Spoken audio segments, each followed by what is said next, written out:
So I wasn't planning on being online this morning or doing a TikTok live, but luckily, check me out. I feel not as bad as I thought I was going to after going to a party last night. And I looked at my kind of schedule for the day and I thought, you know what, I have time to do other things. And instead of me laying in bed kind of cozily scrolling and next to my snoring husband, I thought, you know what, if I get up out of bed, I can actually show up like a surprise and maybe help some people with their stuff and clutter. Maybe help you with your stuff and clutter.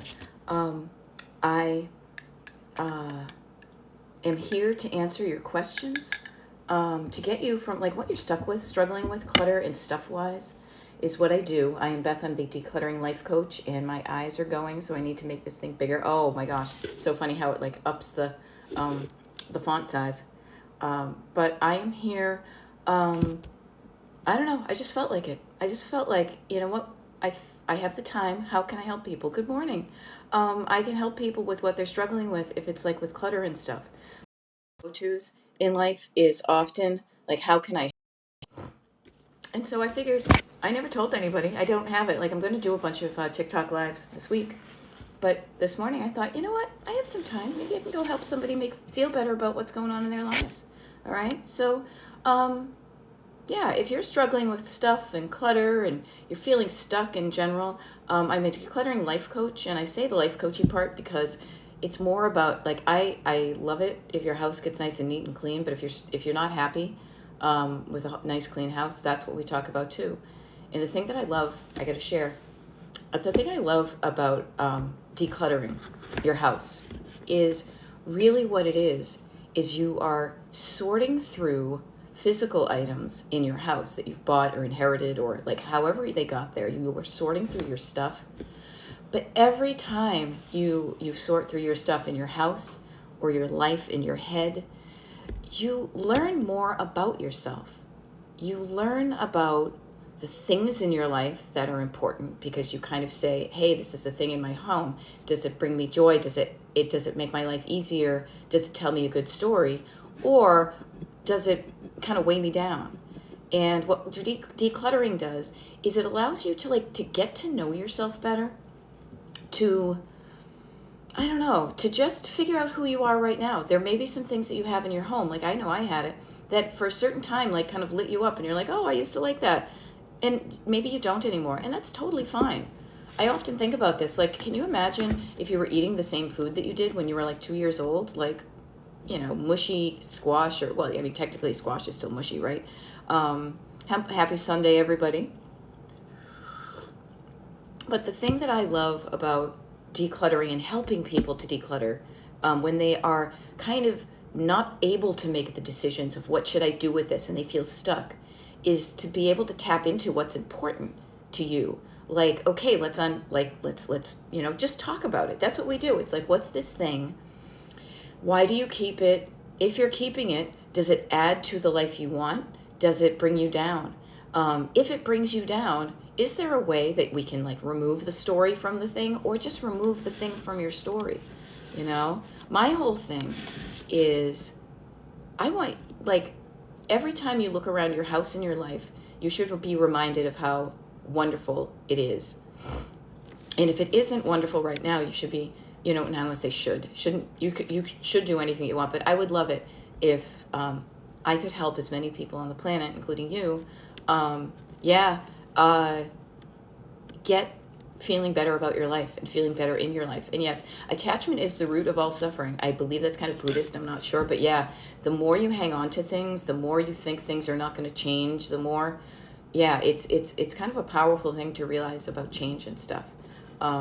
So yes, learning to let go of attachment to items is definitely part of the decluttering. So if you are stuck and you have something you don't know what to do with in your life, I can help you with that. I moved on to a sailboat, talk about minimalism. Oh my gosh, yeah. That's really cool that you moved on to a sailboat. I mean, how about talk about living your best life? That's wonderful, you know? Very cool. Thank you. Yeah, you know what? I appreciate your compliment on my smile. I had many times in my life where my smile wasn't so good and it wasn't so often. But I'm at a good place in my life right now because I've done many of the steps that I'm teaching people in the coaching that I do. And I just feel like if I can help somebody on the planet with what they're struggling with, if I can help you with what you're struggling with, and you leave our interaction feeling a bit better, like I've done something good for the day. And that feels a heck of a lot better than me laying in bed scrolling on my own phone. Trust me, I was right there like 10 minutes ago, and then I was like, you know what? I never told anybody I was going to pop on to do a whatever this is, TikTok Live, but why the heck not, you know? Okay, so I see a couple of questions popping in, so thank you, and thank you for all the nice welcomes right back at you. I hope you're having a wonderful Sunday morning. As I said, I'm showing up because we went to a party last night, and I'm so excited that I don't feel as bad as I thought I was going to this morning. I'll be honest with you. I ate a lot of snacks. I had some drinks. I had a wonderful time with my friends. And I don't feel awful. And sometimes not feeling awful feels wonderful. So, all right, Grim Gargoyle is asking, what do we do with these items? I have my grandma's china. Okay, so grandma's china is one that many people, I wouldn't be surprised if everybody who is tuned in right now could be nodding their head to say they have grandma's china or their mother's china or some fancy dishes that they inherited from somebody, or just some stuff that they inherited in general that does not align with your lifestyle. If they did align with it, you wouldn't have a problem with it. So here are a few tips that I would suggest. And this is what I love about coaching, is I can make some suggestions, but ultimately all this is to let you know that you have options, and you kind of can hear them, and you will find one of these that might hit closer to the, yeah, that feels right to me home. Like what works for you. So one size does not fit all, as the square pegs theme says. So here's a couple of things. One is maybe you can use your grandma's china more often. Like let's say it's just in storage.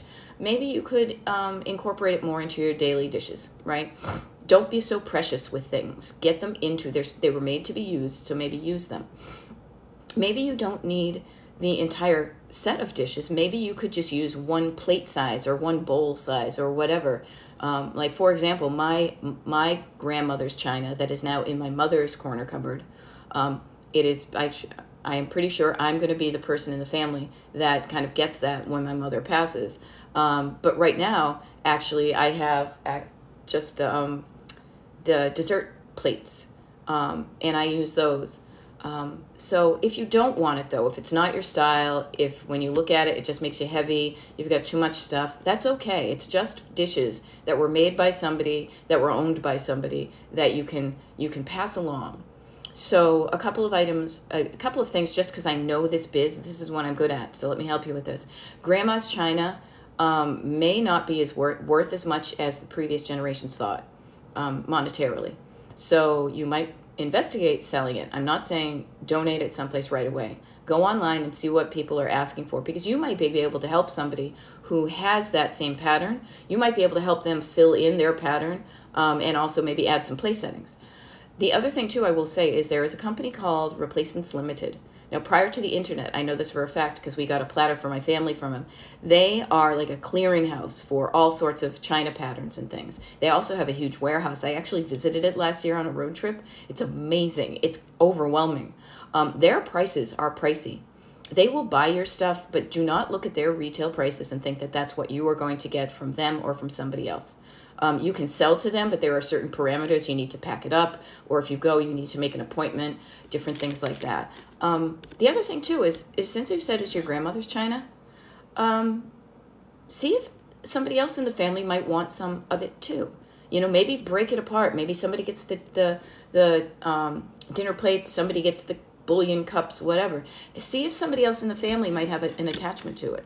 I just was contacted, actually, I got a text from a cousin of mine last week, and she was saying, hey, I have these pictures of our mutual great aunt and uncle, and I don't know what to do with them, and since I'm the decluttering person in our family as well as for the world, she said, what should I do with them? And I said, you know what, please send them to me, because that aunt and uncle, my husband and I are the people in the family that don't have kids, and we love our life, and we, you know, it's it just is how we are. But they were also the couple that, I felt a special connection to. She was my godmother.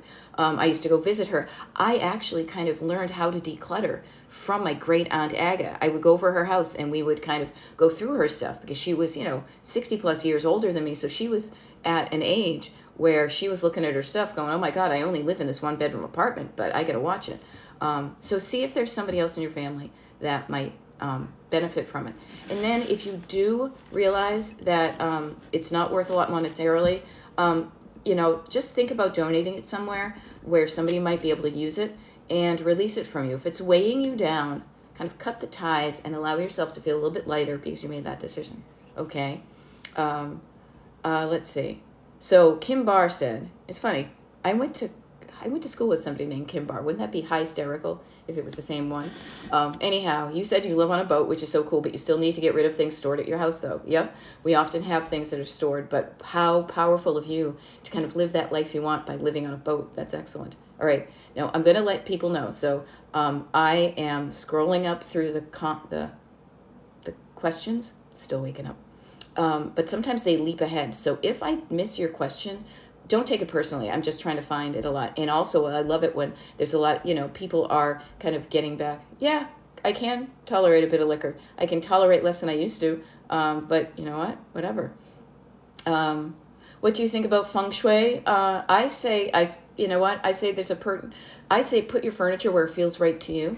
And there are some principles of it that I use a little bit, but not too, very informally. There are people there that definitely go into it. I come from a visual merchandising background and an art history background and a process engineering background. So I look at kind of where your furniture is and what the flow means and how it works for you. Are you bumping your thing, your shins on stuff like that? Let's see. Oh gosh, there's a lot of stuff here. And the funny thing is too, is if anybody, okay, there we go. I just want to make sure, I always want to make sure that I try to address everybody's things because I think it's important. If you wrote down, what should you eat right now? Anything that you want, hon. Your basement is so cluttered. You can start on it today. Here's the thing I want to offer you right now. Anybody who is listening to this, even if it's live here on TikTok, or I just learned how to upload these to Facebook. Many people, when I started doing these lives like last week, said, "Can you?" Not Facebook. God, it's early. YouTube. And so you can listen to them, and I don't change for the whole time. I'm going to be sitting here, I'm going to be talking, and I'm going to be scrolling. So you do not need to sit in front of your phone to reap the benefits of my words. So the cool thing is if you're in bed, you're scrolling, whatever, you're having your cup of tea or cup of coffee, and scrolling, rock on. But if you feel motivated, or you feel like, you know what, just put the phone down, and just hear what I'm saying, and then just move around your room, and maybe you can declutter some things while I'm talking. All right. So yeah, if you are cluttered in an area of your house, this is the one thing I want everybody to know. Because you became cluttered. You can also become uncluttered, decluttered, I should say, because that's my branding, destination decluttered. It's possible. It's like, it's like you brought things into your home thinking they were going to add to the joy and convenience of your life. And sometimes they work and sometimes they don't. And the things that clutter your home up are usually the things that you're not sure what to do with. And also the things that either have homes and you just have bad routines and habits that you just don't put your stuff away, or it's hanging out on a surface because you don't have a home for it. And you're like, I don't know where to put this. Where's a good place to put it? Okay. So anybody who's on here that says, I really need you, that's why I showed up as a surprise this morning. I am a life coach, and a certain element of what helped me get to my life to where it wants to be is to kind of honor those really cool coincidences and serendipitous moments and kismet moments, to be like, oh my God, isn't that crazy how that happened? And then suddenly we met, or whatever. So I truly believe that if you're seeing me here, that's the universe. That's your co-pilot, as I like to say in my lingo. I always talk about road trips. That's your co-pilot. That's part of you saying, hey, you know what? If you want to change, you can change. There's help out there, okay? So maybe I'm a little inspiration from the TikTok universe saying, you're struggling with something. If you were struggling with something, if you say that, if you admit it to yourself and you say it out loud when you write it, that there's help out there, okay? I love the fact that somebody bagged up 7 bags of clothing to give away. I have a few things to sell. Best sites. There are sites out there. I don't necessarily recommend any of them because, again, this is the difference between being in a one-on-one coaching situation, which I do. I do one-on-one coaching through Zoom, where we would talk about specifically these things. What I would say, too, it was a couple of things just off the top of my head, since this is my wheelhouse, is I would see what sites, Google where to sell my clothes online, and see the effort you need to put in for the money you get back. Also see the sites that would be appropriate for the kind of clothing you have. Do you have designer clothing? Do you have trendy clothing? There's I don't even know, Poshmark. I am not a good resource for that, but the Google is. I've bought some clothes that have been sold online. So yeah, just do a Google search, inform yourself. But also I would say this to anybody right on here who is thinking of, I have some stuff in my house and I'm saving it because it could be worth something someday, or I want to sell it, is please, please, please. This is why I don't just call myself a declutterer. I call myself the decluttering life coach, because me to you, my goal is always to ensure that we are maximizing the amount of time in your life that you get to use doing enjoyable things. I want to make the decluttering process and the staying decluttered as minimal as possible. I want you to make as much progress as possible when we're in a coaching situation and after, that you can take the least amount of time to do it so that you have the maximum amount of time in your life to do the things that light you up. And I mention this when we talk about selling the items that you think are worth money, that may be worth money, because selling items can get you some money, but it can also take a lot of your time that at the end of the day, once you talk about postage and listing fees and haggling and what it's going for on the market, that you can often spend a lot of time for very little money. And I like to incorporate those decisions into what feels right to you, because my goal, I am looking out for your dreams and your best interests the entire time. Even right now on this TikTok live, I am sharing this with everybody on here, is please, please, please, the time that you have in your day, the time that you have in your life is finite. So really pay attention to where you are spending that time, because you won't get it back. You can spend 5 hours in total selling something online that you might get $10 for. You could also spend 5 hours, same amount of time, and get $500, depending upon what you're selling. So really get clear on how much your item is worth to somebody else. And if it is worth it to you, could you just donate it and then go off and save those 5 hours to do something that you really enjoy doing? One tip, because this comes up often, is struggling with, I spent this kind of money on something. I spent a lot of money on something and now it doesn't work, but I can't let it go because I spent so much money off of it. So this is a riff that I use. It has helped me. It has helped my coaching clients, from Seth Godin. And it really resonated when I learned it from him. I listened to it on a podcast or I read it. It's not like we're BFFs or anything. But he says, ignore the sunk costs. Once you buy something, if you spent money on it, you will never get back the money you spent on it. I say that, if you invested in something, maybe sometimes you get the money back, but 98% of the time you will never get the money back for a tangible object that you purchased, right? So remind yourself of that. And I say, instead of ignore the sunk costs, I really say release yourself from the sunk costs. Realize that you know what? I spent money on this thing. It's so funny. Sorry, boo-boo. I'm doing it. I decided to do a TikTok live. Yeah. He got home from the party a lot later than I did. Anywho, I thought I'd help some people. Get some water.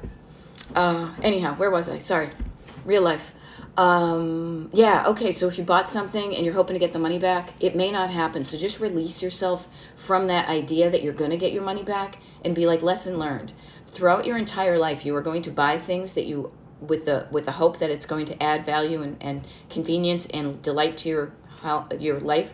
And sometimes it works. And sometimes it doesn't. So if you know that, like, it might work, it might not, and then be okay that if it doesn't work for you, to just remove it from your life, that helps, okay? Let me see what other things that are here. Oh, wow, your grandma's 110-year-old braid. Ooh, that's deep. Here's a story. I think somewhere, and it may be in like a scrapbook that my mother made me when I was little, because I was the first. I'm the oldest of 3 kids. So my mother spent a lot of time on like a scrapbook for me from about the time I was 1 to 2. And then she got busy having, you know what I mean? Like, so I have that. And I had long hair when I was a little kid. And one of our neighbors, oh, boo-boo. One of our neighbors cut off one of my pigtails. I forgot about this until somebody just mentioned this. And my mother saved that pigtail. I think it's still pressed in a book. I don't know. Grandma's 110-year-old braid. Here's what I would recommend. Do you get have a bonfire, burn it if you want in a thing that you're thinking of your grandmother, or just pass it on to the next generation. Maybe there's DNA in it. I don't know. There's so many things you can do with your stuff. Yeah, but if you don't know what to do with it, again, if it's a grandmother, that means there might be other people in the family. Hey, you want this braid? I don't know, and they're probably like, no, that's okay. You can deal with the braid. Wow, yeah, but people save interesting things, don't they? It's ourselves included.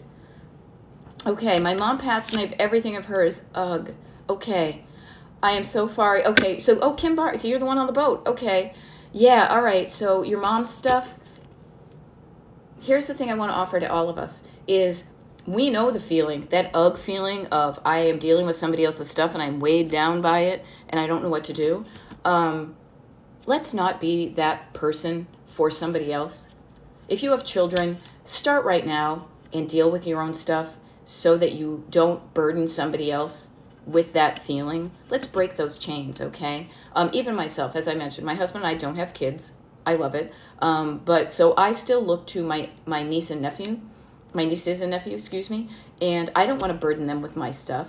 I love my stuff. I have gotten rid of much of it, but I'm not going to empty out my house until I'm dead. But I want to feel like I've made the decisions that when I'm passing, I can let them know that they can have everything they want. There may be a few little, family heirlooms that I want to make sure they know the stories of and pass those along. But for the most part, it's like, here, like, sell it all, put it in, donate it, you're fine.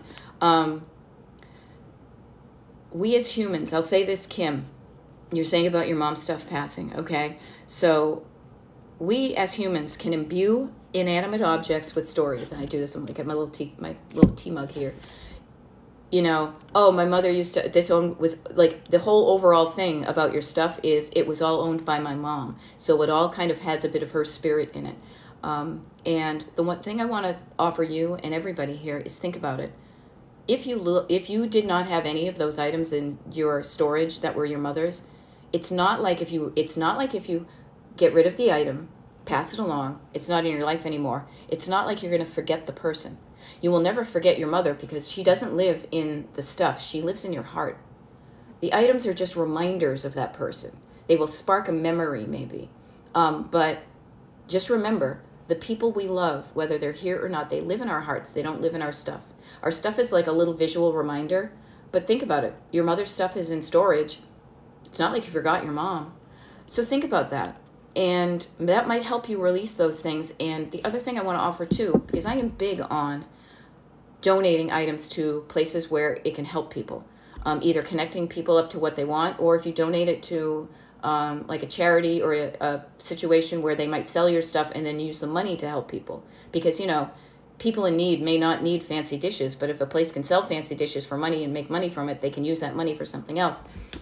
So everybody think about the stuff that's weighing you down in your life, the items in your home, and think about not only how good it would feel if you just said, you know what, I'm getting those out of my life, like how good it feels, like clean slate, like I'm kind of unburdening myself with these things, like almost feel like how much lighter and freer and more flexible you would feel because you could do stuff. You're not weighed down. You're not chained down by your stuff.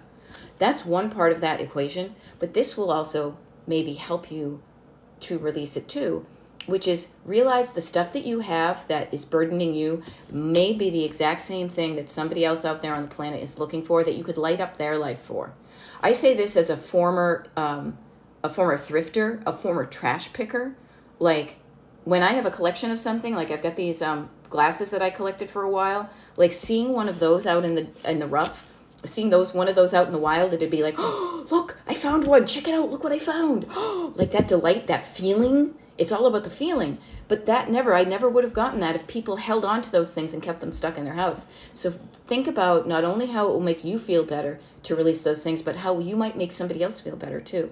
So Kim, release yourself from that stuff and go live on that boat you're living on. I love it. All right, let me see what we got. See, even right now, weighing me down. I didn't even know you were going to say that, but I had a feeling. Just think, okay, so this is so great because everybody, I am going slowly through these comments, but Kim said up thread that she is living on a boat. Imagine all of us living on a boat and feeling how much, if you just took that stuff, and I don't want to say dump it overboard, but I want to say you took the items that were weighing you down on a boat and you put it, instead of on your boat, you put it on the dock.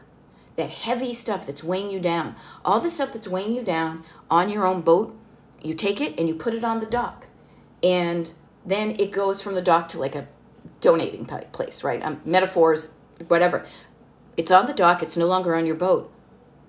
Think about how buoyant your life would feel, how light it would, that you're kind of bopping along up the top, and all of a sudden you're not moving there like one of those giant container boats. You're more like a little sailboat. You're more like a little nimble yacht, kind of being able to like, oh, I'm going to go out cruising today, as opposed to like, oh, I'm stuck because I've got all this, I'm a container ship. Okay. So, so Kim and everybody else, I speak a lot in analogies because it makes sense sometimes when you frame things in other ways. So think of the boat of your life, how you can lighten your load. In that way, you're able to kind of sail around. I do a lot of, all of my verbiage is pretty much like road tripping because I used to write books about road trips, and I have a website about vintage things or vintage places to visit, and I love traveling. That's one of the reasons I do my coaching on Zoom, is so I can take my clients with me wherever I go. So find a metaphor that works for you, that allows you to release the stuff in your life that no longer serves you. Okay. I am moving slowly through the comments because I want to make sure I get them to everybody. The other thing I will offer too is little infomercial here. It would be really cool if you would please just like my TikTok page, just follow it. That lets TikTok know that people are interested in what I'm doing, so it gets the word out to more people who might be struggling that don't know my page. So you liking my page helps me. It also lets me know that I'm on the right path, that I am helping people. And that makes me feel good, so I want to show up more.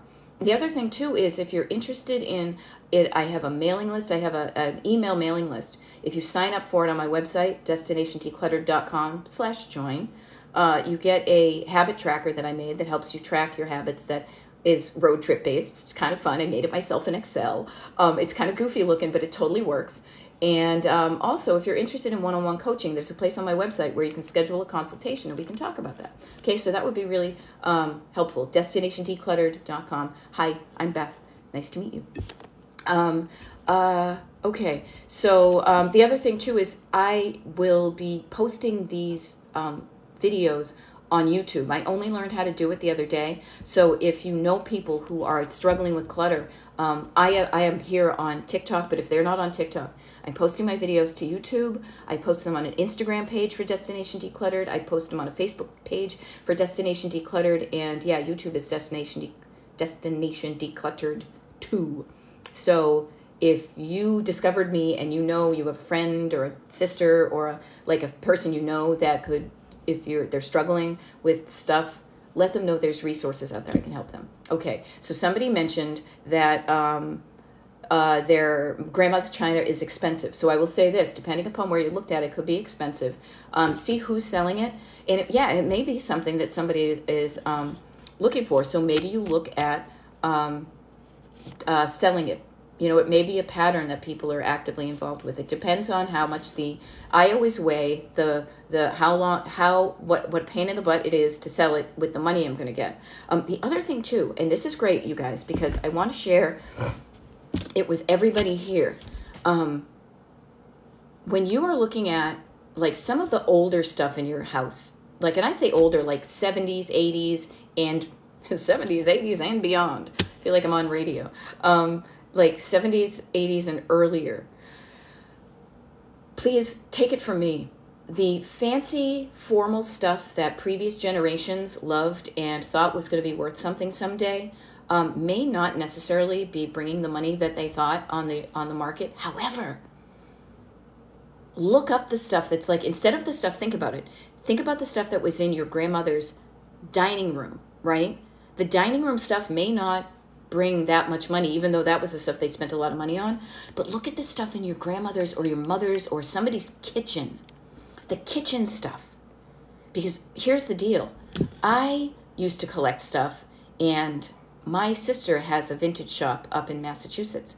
And I'm telling you, Pyrex, Pyrex and Corel and what's the other stuff? I'm looking around because I don't have it. I've actually collected some of the stuff and I've given it to her. But that stuff, like the mixing bowl sets, the all of that kind of thing.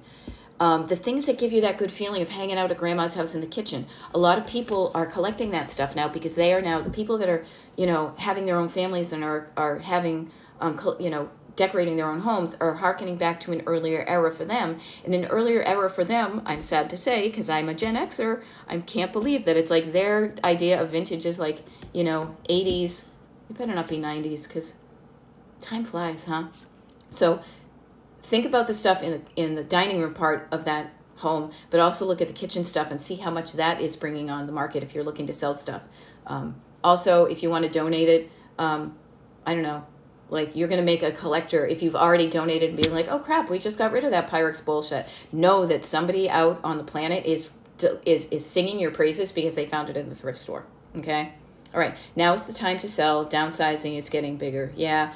Downsize. Start now. Everybody, whatever age you are, start now with dealing with, and I say dealing with, but getting to know yourself, getting to know you, getting to feel free and easy.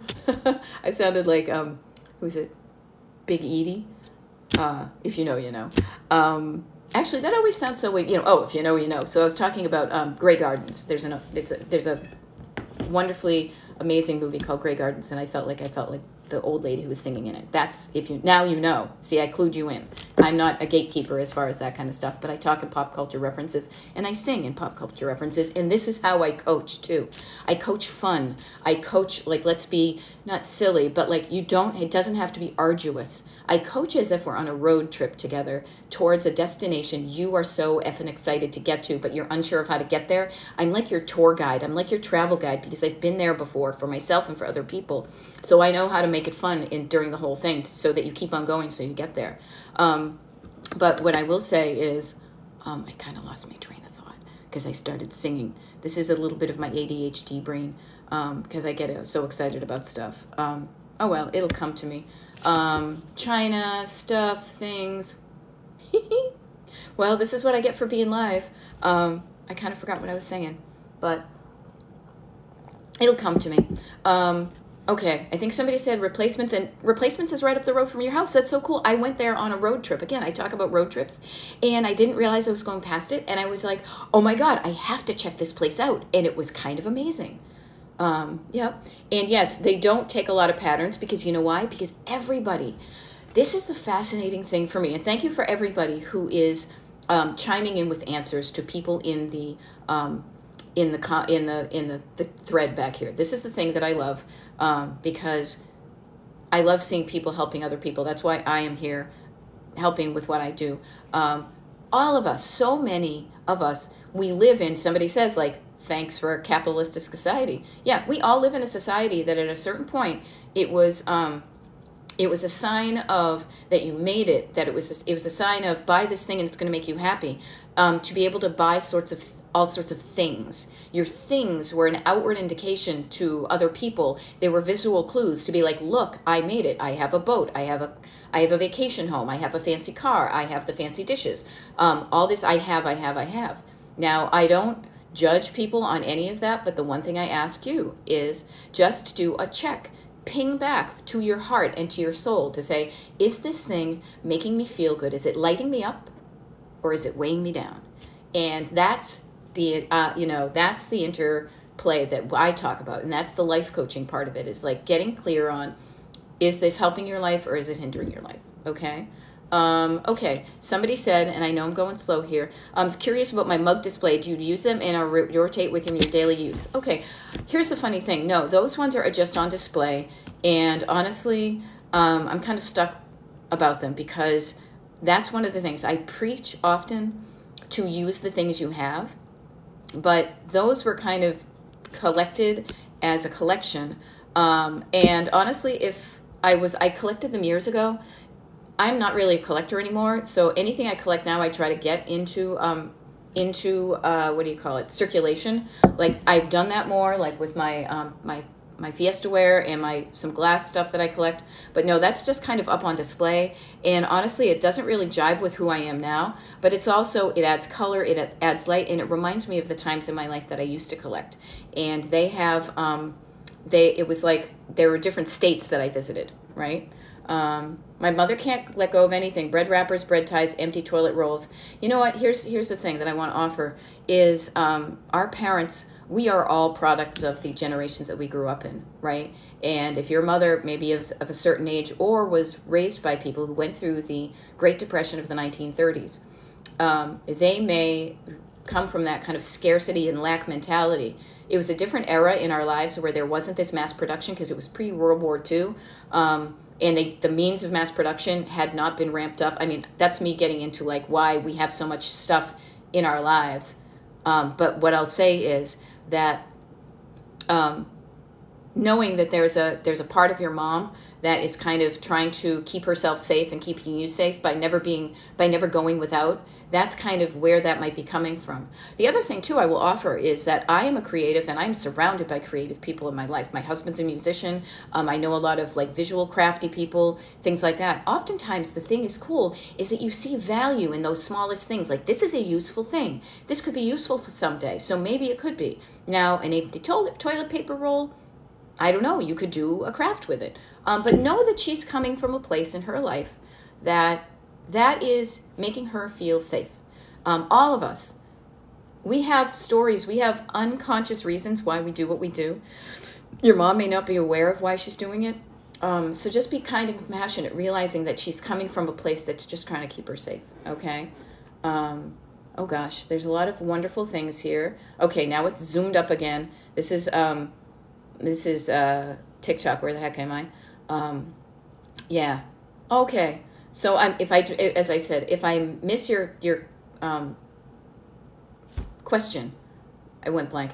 If I miss your question, please don't take it personally. What you can do too is you can always send me a message, like on TikTok, or shoot me an email. And if there's something you're asking about, I can always do a video to answer this, because what happens here is that I get the questions and then I go to scroll up and then like they all go by, and so I may not even see it, but please don't take it personally.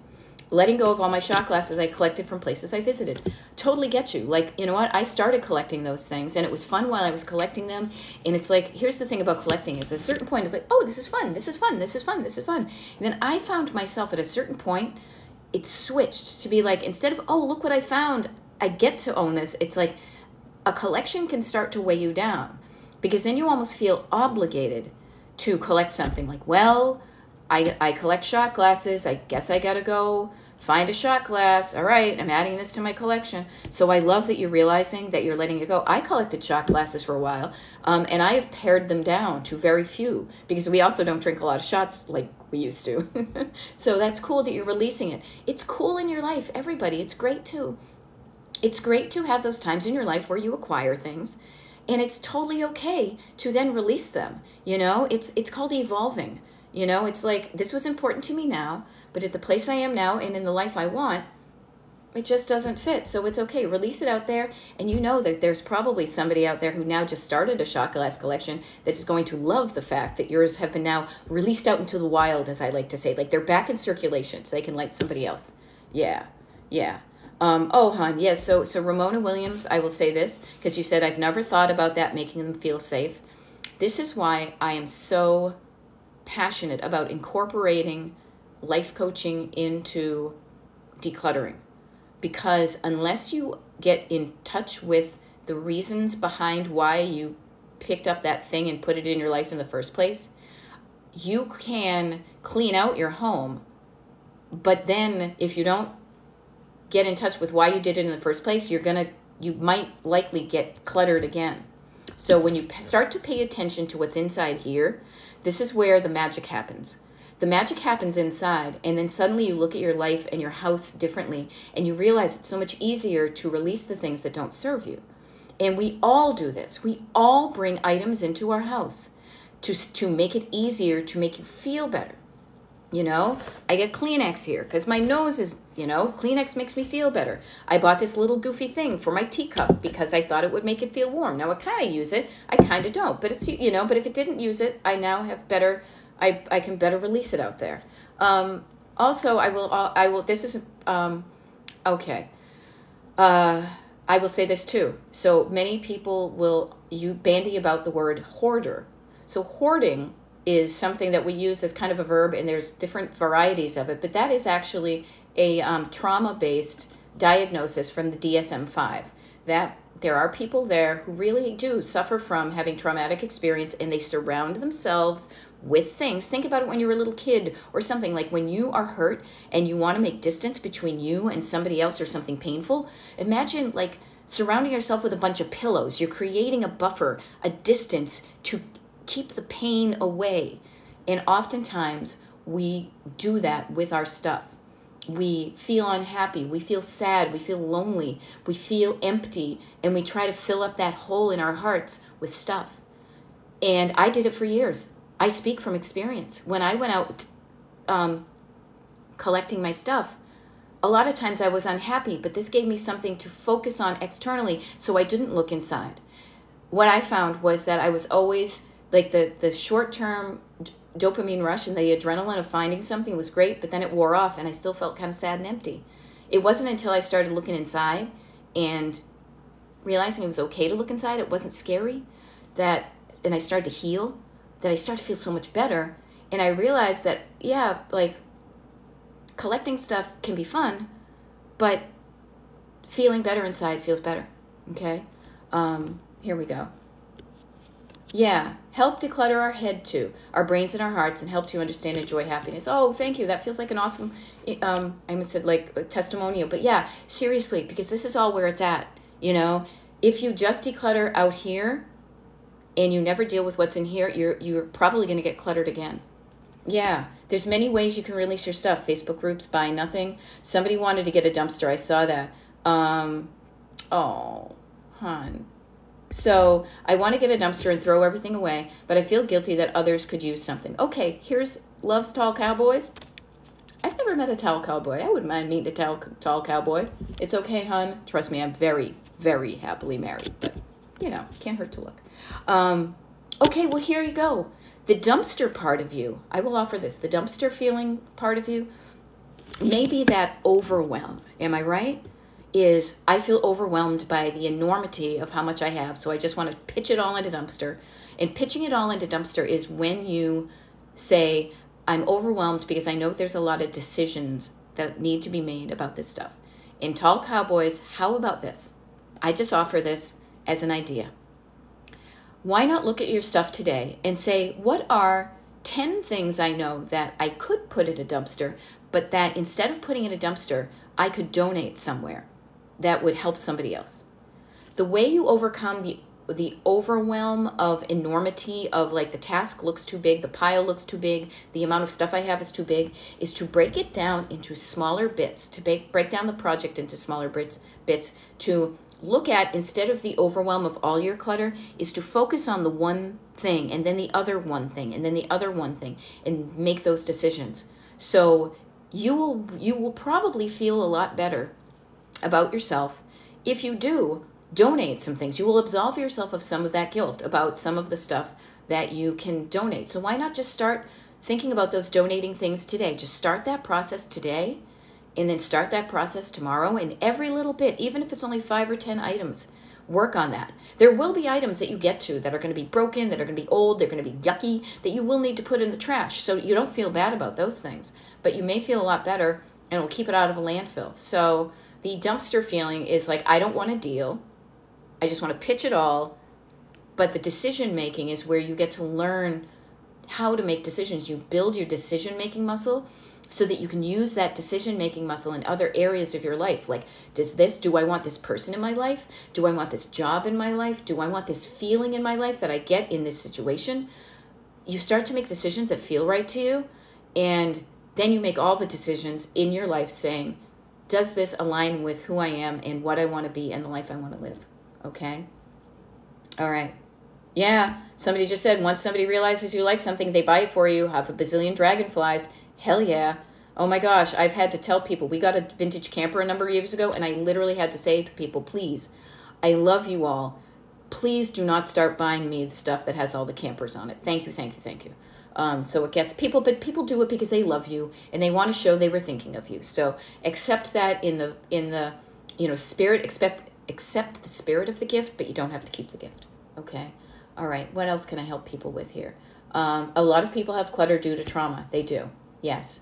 Yep, and there are buy nothing groups in almost any community. Just Google buy nothing. And people say, hey, I got this. You want it? Come pick it up on my stoop, right? There's so many ways you can release your stuff out to connect up with people that it can be useful for. Okay. Every time I start throwing away old junk, and I'm trying to do this so these don't scroll. Margie says, every time I start throwing away old junk, my husband goes through and pulls senseless stuff from it. Now, this is one of the things I gotta love about going through the comments and people have to type it out, is seeing the words you use to describe your stuff. So you are throwing away what you consider old junk, and you think it's senseless. However, for whatever reason inside your husband feels like it's not old junk and there is some sense to it. So I would just offer that, first of all, yes, every single person in the planet has different levels of what is important and what is not. My husband and I have different levels of comfort with clutter, and what's important and what's not important.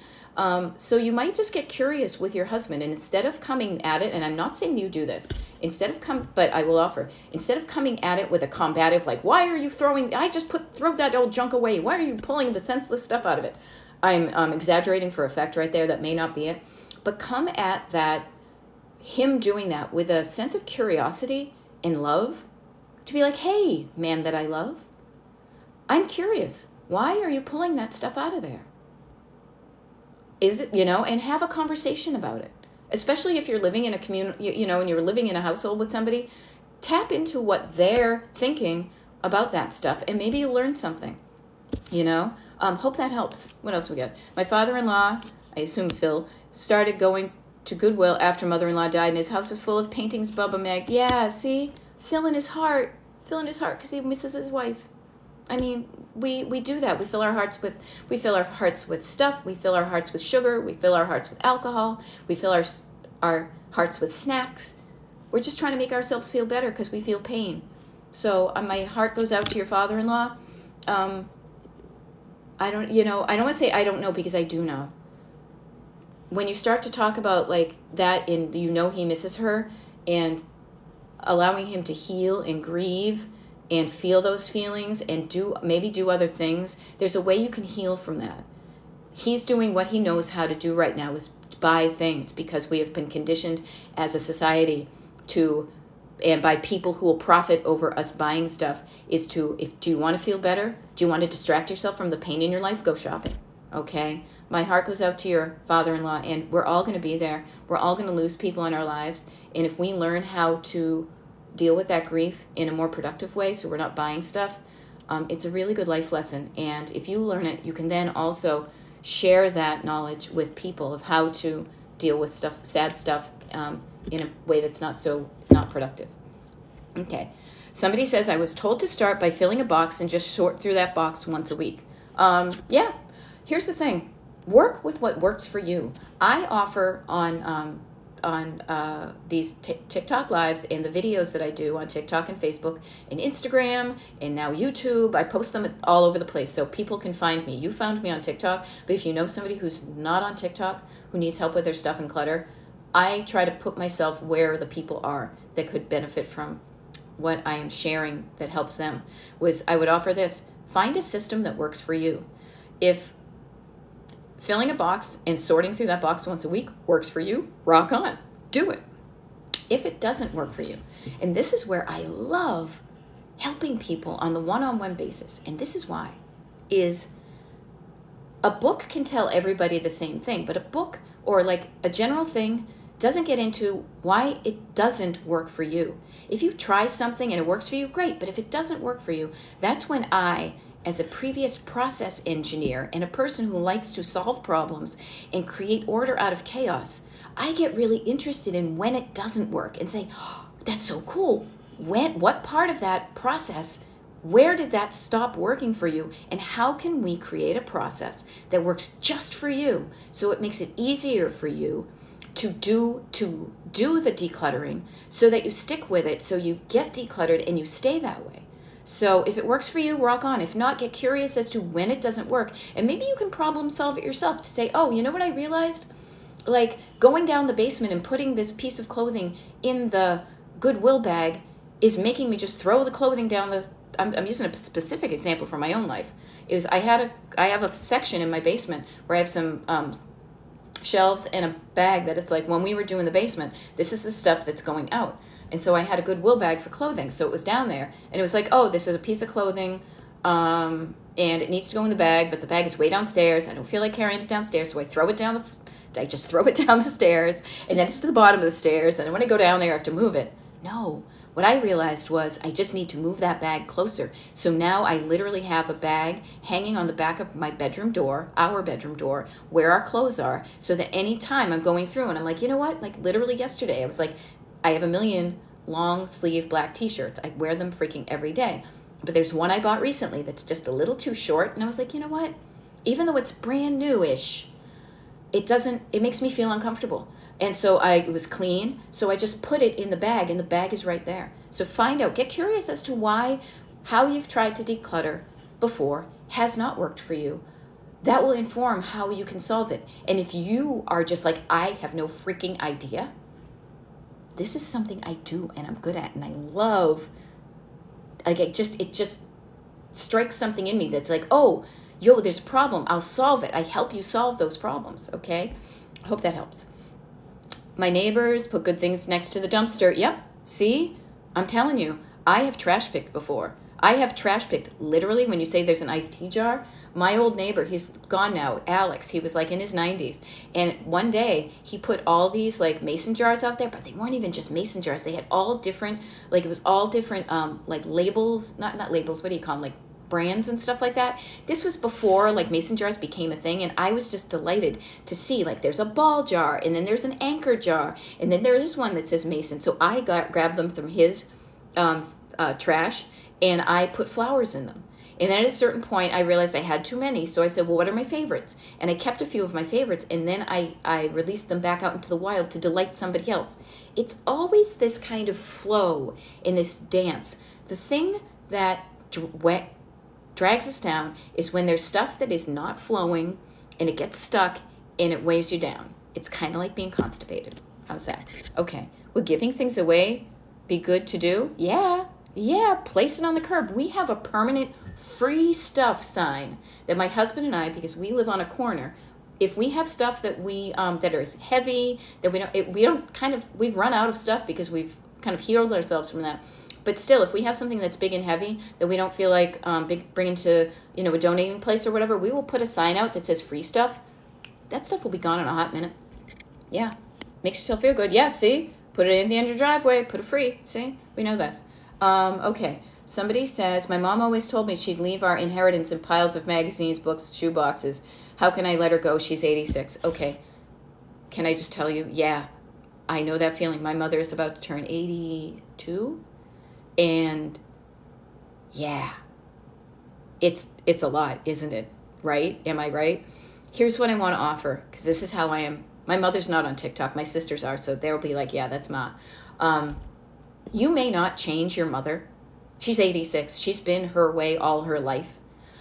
But this is what I want to offer to you, Steph Elliott. I'm sorry, I was trying to read that. Is you may not change your mother, but you can change yourself. So get curious on what you want to do with her stuff. When she dies, already start making a plan, okay? Also ask her if you can start to, you may not be changing her, but maybe you can help her to be like, hey, this is what worked for me. Is that one of the things when I had a heart-to-heart talk with my mother, which we rarely had growing up, but I'm at a point now where I feel like I need to ask these things. I said, what's important? And she really said to me, I don't want to be a burden. So I'm always like, Ma, you said you don't want to be a burden. Can I help move this stuff so you're not a burden after you're gone? Oh, she means leaving cash in those places. Well, start going through that stuff and get those things. Yeah, I will say this. That's the one thing about certain people, is to make sure you sort through the thing. That's the other thing, too. Like somebody just said, I want to pitch this stuff in a dumpster. There might be cash in there. You might find some stuff. Engage in your mother. Say, can I start looking at this stuff? Can I start, I don't know. Have a conversation with her about it before she dies. And then just know that even if she's like, no, I don't want to deal with this, I'm going to ignore it till I die. Just know that when she dies, you're going to have to go through those boxes to make sure that you don't throw away cash. I get it. That whole, you don't trust the banks and I feel security. I mean, I squirrel away some cash too, just to have it on hand. It makes you feel, it makes you feel good. It makes you feel secure to know that you have cash on you in case the banks default, like, George Bailey, or like credit cards aren't used because there's no electricity, that you have cash on you. It makes you feel safe. So that's why she's doing it. My clothes bag is in a laundry room, so it is clean when it goes on. There you go.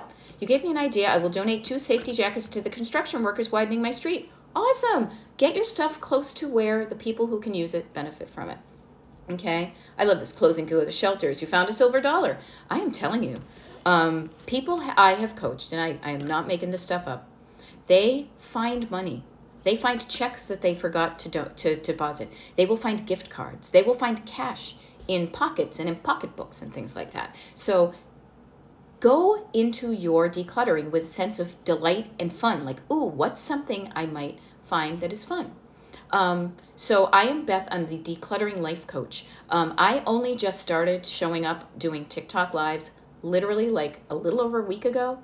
And I am finding that there are many people, and maybe you are one of them, that is struggling with what you're stuck with. So please put your questions in the comments so I can help you. There are also other videos that I have done. I have a website that you can look to do coaching. I have a email list that you can join. I am trying to put myself out there to connect with you where you're struggling so I can help you. That's why I showed up totally out of the blue. Like my husband came out and he's like, what are you doing? I'm like, I'm doing a TikTok live because I thought I could help some people this morning.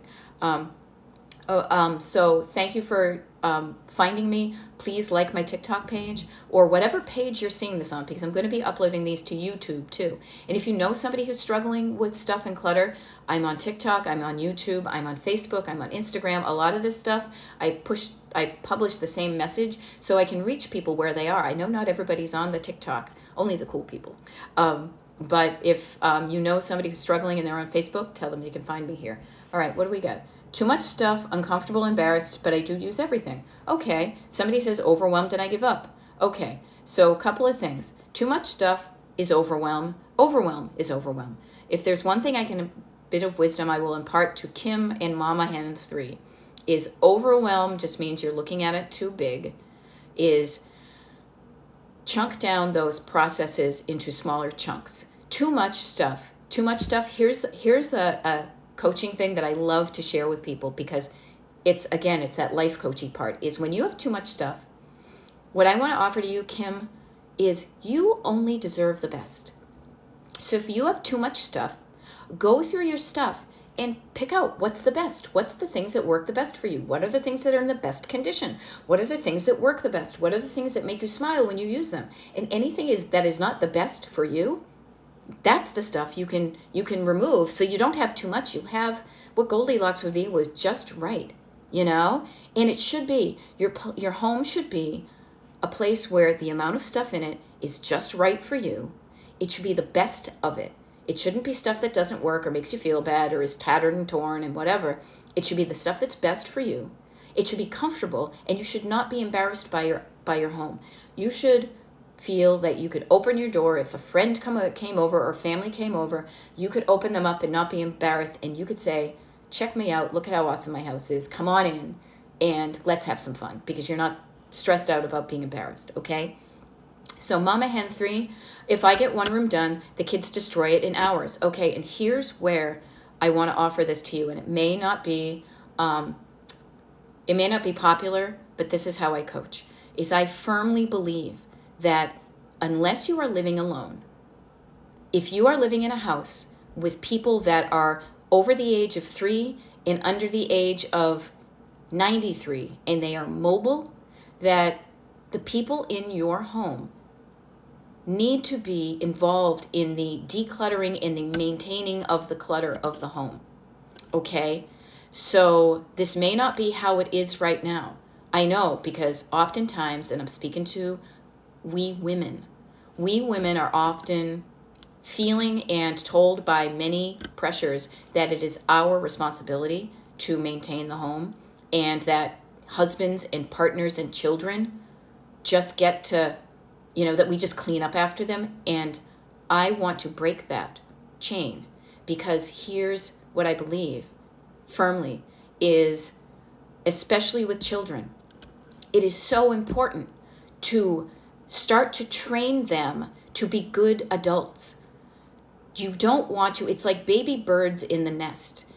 If you never teach them, if they are never taught that they need to, for themselves, learn how to, take stuff out, you use it, you put it away on a daily basis. If they are never taught how to maintain a home, when they leave your nest, they will go out into the world probably repeating a cluttered process because they have not learned it.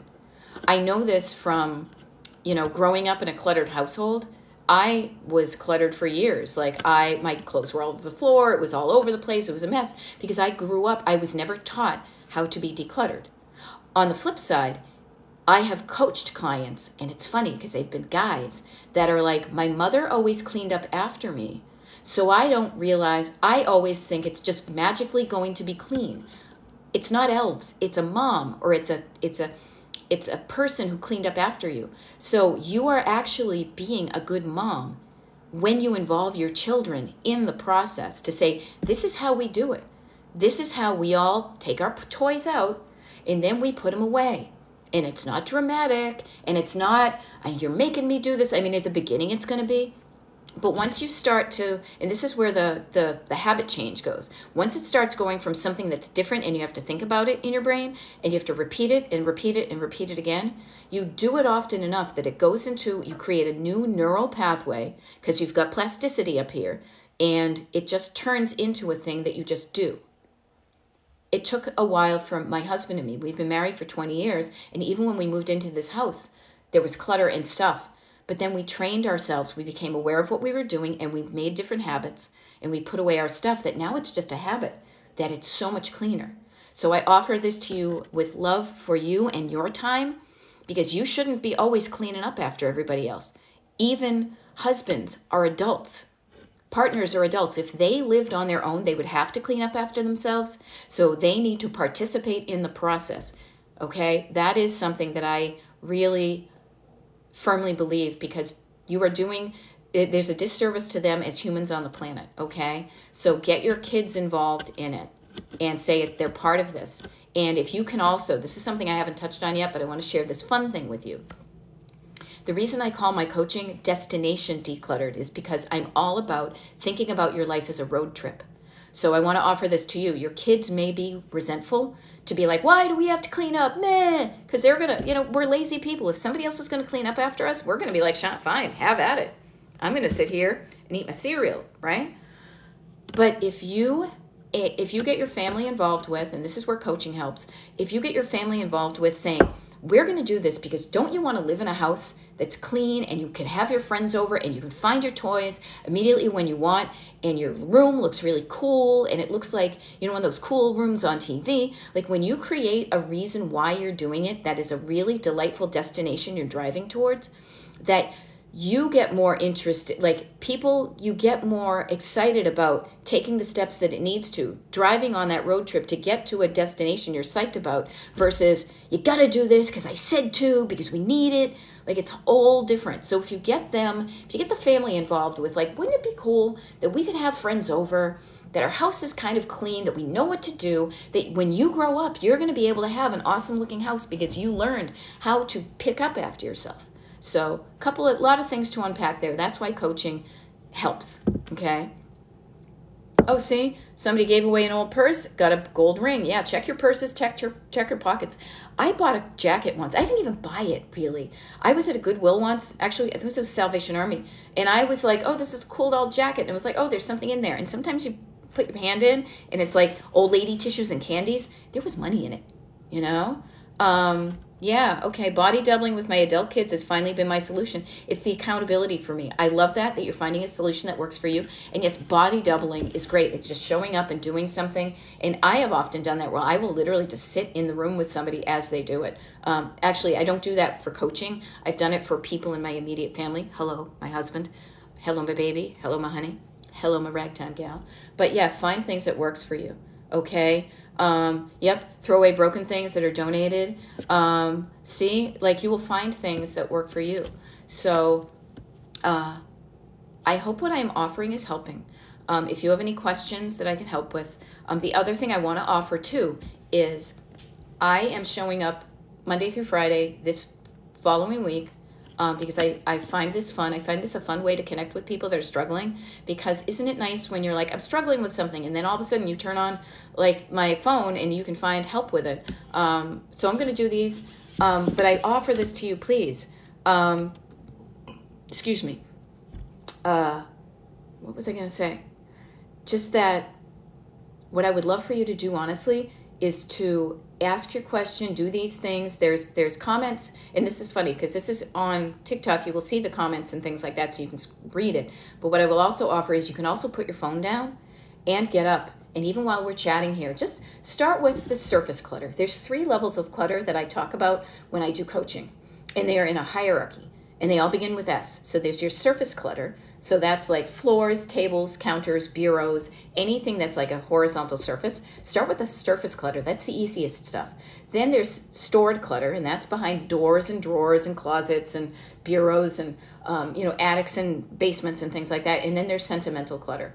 But while we're talking right now, I bet you could just be like, I'm going to put away those dishes that I hand washed. I know where they go. Here's a thing that belongs in the trash. I'm going to put it in the trash. Here's this thing that goes in the recycles. I'm going to put it in the recycles. Like you could be puttering around doing those kind of surfacey things that by the time I stop yapping and I go off and live my own life today, and so do you, and you put your phone down, you'll be like, see, I show up and I do a little bit and it's better.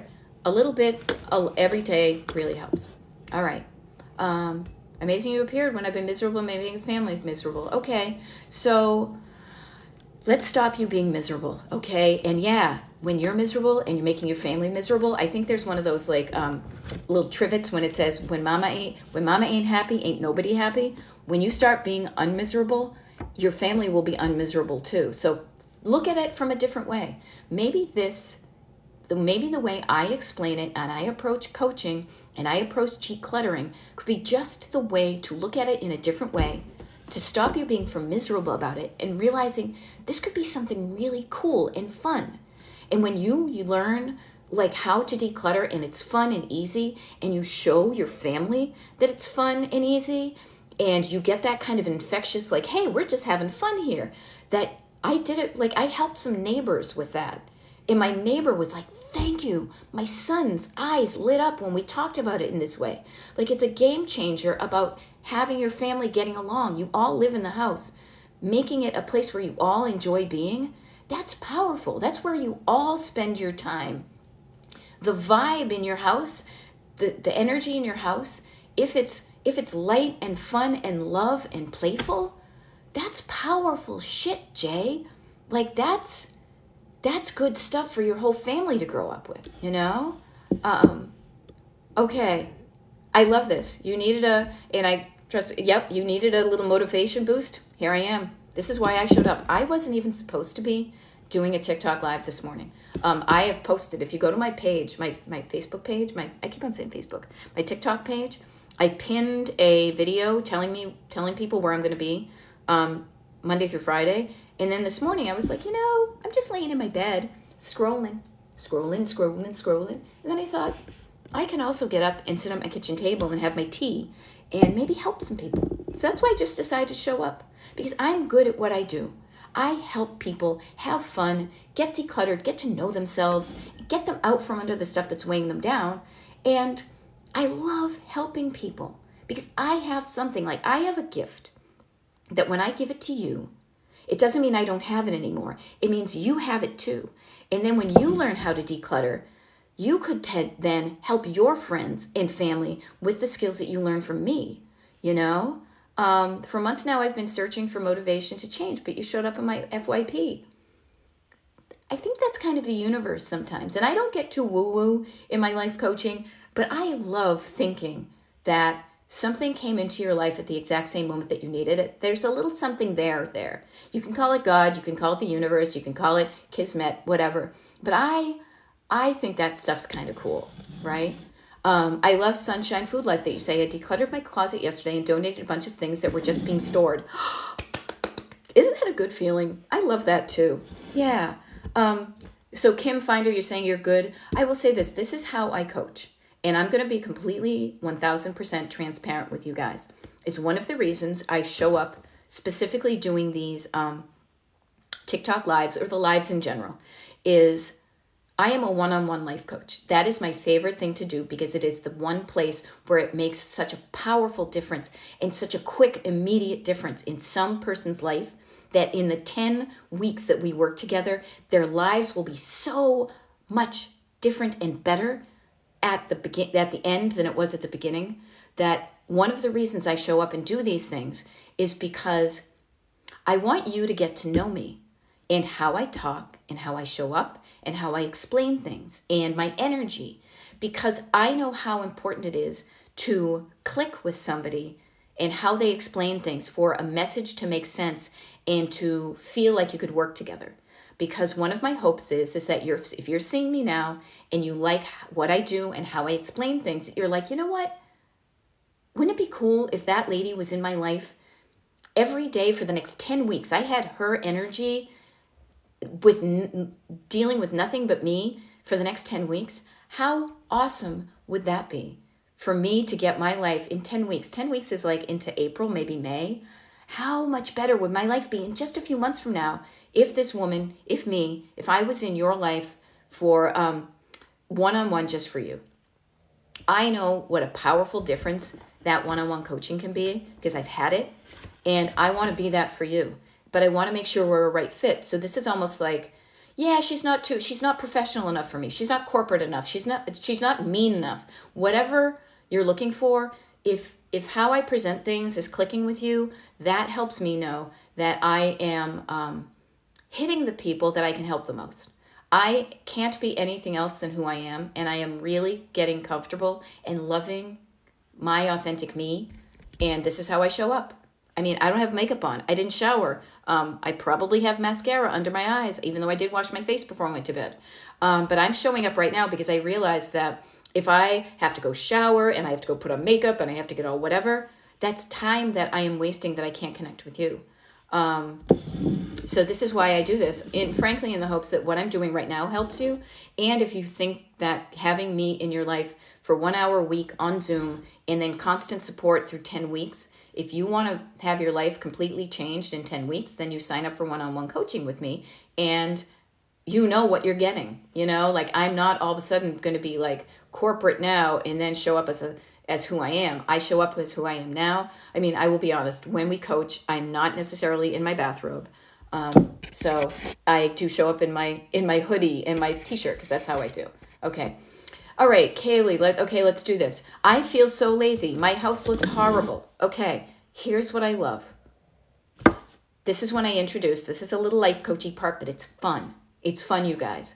Okay? Everybody, picture yourself. This is the image that I come back to over and over again when I coach, and I use it in my life every day, and I want to share it with you. You're going to look at your life completely differently from the time you learn this. Your mind is going to be blown. So I'm sending this out to Kaylee, who is feeling lazy and horrible. Kaylee, you are in the driver's seat of your car, of your life, okay? And you have the ability to steer anywhere you want and move forward or move backward. You have your foot on the gas, you have your foot on the brake. All of us do this. Every single one of us, we are in a car, and we have the power to steer in the direction of the life we want, but we also can steer away from what we want. And oftentimes when we are steering away from what we want, or we're stuck and we're not moving towards what we are, is because we have thoughts in our head that stop us from going in the direction that we want, and steering in the other direction or stopping. And I want to offer this to you, Kaylee, because you said you feel so lazy, exclamation point, exclamation point. My house looks horrible, capitals, okay? Those are some thoughts in your head, but they're coming from the back seat of your car. Everybody, those negative thoughts that you have, when you're beating yourself up, that's backseat drivers making you feel bad so you don't move forward decluttering. When you feel like crap and you talk crap to yourself, you're not going to do anything. You're going to stay stuck and be like, you're right. I'm lazy. I'm horrible. This sucks. I'm going to go do something to make me feel better. Right? But what I want to offer to you is this. 2 things. Such a powerful metaphor. You will never look at the way you think again, ever the same. And it's going to change your effing life, because it changed mine. Is instead of thinking of your backseat drivers as mean people and giant, shadows of whatever, if you turn around and look at the backseat drivers saying you're lazy or horrible, they're really just scared little kids in car seats. They are scared little kids that are afraid you are going to drive somewhere scary and unsafe. So this is the way that they try to keep you safe, is by keeping you in a space of what you know. You know that old saying, like, the devil you do know is better than the devil you don't know? That's what they're doing. They're saying it's better to be someplace miserable and unhappy than to risk changing and it not working out. It might work out awesome, you guys. It does. But you've got a primordial, subconscious negativity bias as a human that's trying to keep you safe by keeping you stuck. Right? But what I want to offer, Kaylee, is you also have another voice in your head that has been drowned out for years or only pops up occasionally. And I model this voice in your head because I am your co-pilot. There is another voice in that car. Backseat drivers are keeping you stuck. You're in the driver's seat. Somebody is in your co-pilot seat. And your co-pilot is like your best friend on a road trip. Your co-pilot could be God. The co-pilot can be like me as your coach. The co-pilot is that voice inside your head that says, you know what? If you're unhappy now, you should change it. You know what? You can do this. It might be a little bit scary, but trust me, it's going to be so good once you start moving towards that life you want, and you're excited, and you deserve to live the life you want. So I offer that to you, Kaylee, to just think about. You have another voice in your head that's saying you're not lazy. You haven't learned how to be decluttered. Your house looks horrible now, but that's only because you don't know. You just haven't learned the skills. There's somebody out there. Help will, when you need the help will appear. There's somebody out there that can teach you how to be decluttered and stay that way, so you no longer have a horrible looking house. You have a wonderful looking house. And then you learn skills.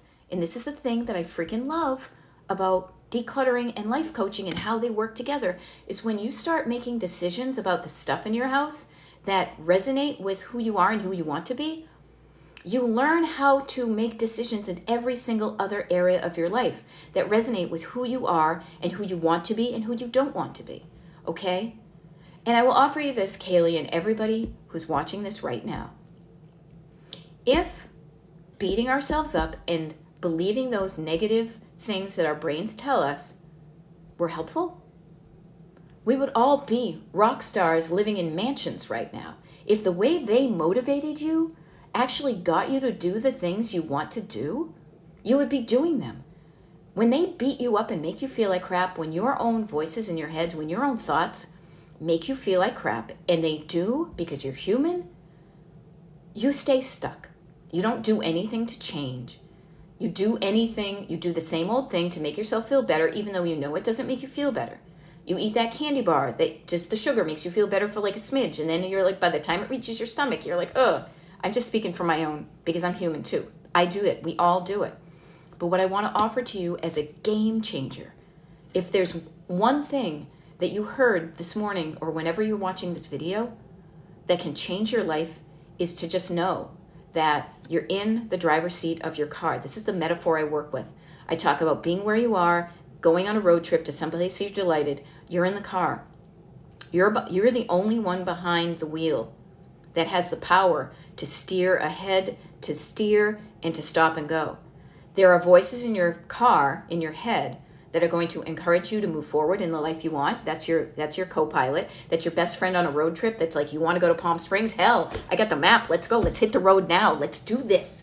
It's going to be fun. We're going to make it fun. We're going to listen to music. We're going to learn about ourselves. We're going to continue when it gets sticky. We're going to know, because we're so excited to get there, that it's going to get worse until it gets better. And then when it gets better, it's so much better on the other side of worse. Like, that's me. That's your internal voice. You have that voice in you, but it has been drowned out for years if you have been believing the backseat driver's seat words. And when I coach you, we talk a lot about this, about how to calm down, not yell at and not eliminate. You will never eliminate the backseat drivers. You will always, for the rest of your life, until the day you die, you will have negative feelings. You will have negative thoughts in your brain. What life coaching, what the coaching I do shows you, is how to manage those thoughts and put them into the context of like, yep, I hear you, but we're still going to drive forward anyway. And we're going to drive forward in a way where you're not freaking out and yelling at me the whole time, that you're going to be calm. And we're going to go someplace fun.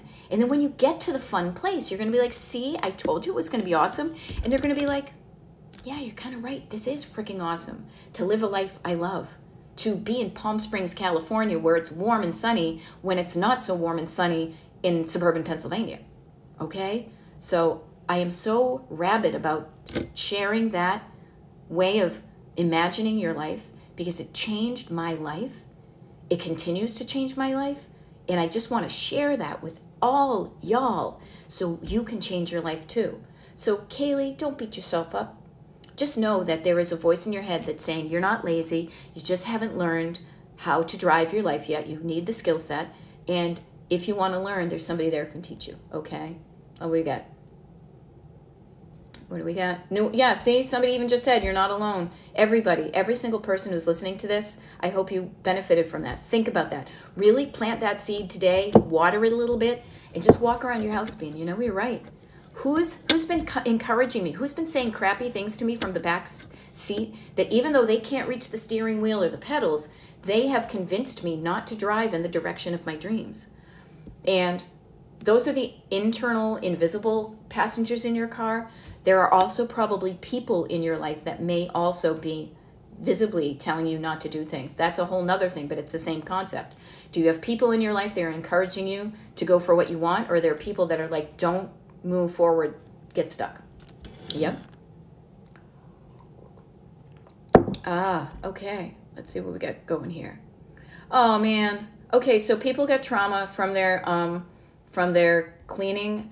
My heart goes out to you. That sucks. I will say this: trauma-based clutter is a thing. In crying for hours, when it gets to be that serious, this is when I totally know the appropriate limits of what I offer. So I offer this with love and concern for my fellow human being. If your reaction to cleaning is this violent illness and crying, first of all, I will say this. We as humans often try to not feel our feelings, so it can be that you're feeling feelings that are coming up. Hopefully you are processing them. But if you're not and you continually feel that way, please, please, please, get professional help. Get help from people who are trained on how to help you manage your brain. And hoarding and trauma-based clutter stuff is stuff that mental health professionals can help you with. So if you are at that level, I know my limits, and I will never get into a situation. I will never want to put you in a situation that what I do can't help you. So I will totally say, please get some mental health based help to help you not feel like crap. Okay. Do that. All right. How do you get rid of, okay. So, and that's the serious, that's please anybody. If you're struggling with something and what I do sounds a little bit too like, yeah, but my stuff is a lot deeper. Sometimes it's not, but sometimes it is. Know the difference, and please Google today, call tomorrow. Tomorrow's Monday. Offices are open. Please, you only have one life on the planet. Please make it the best you can. Okay.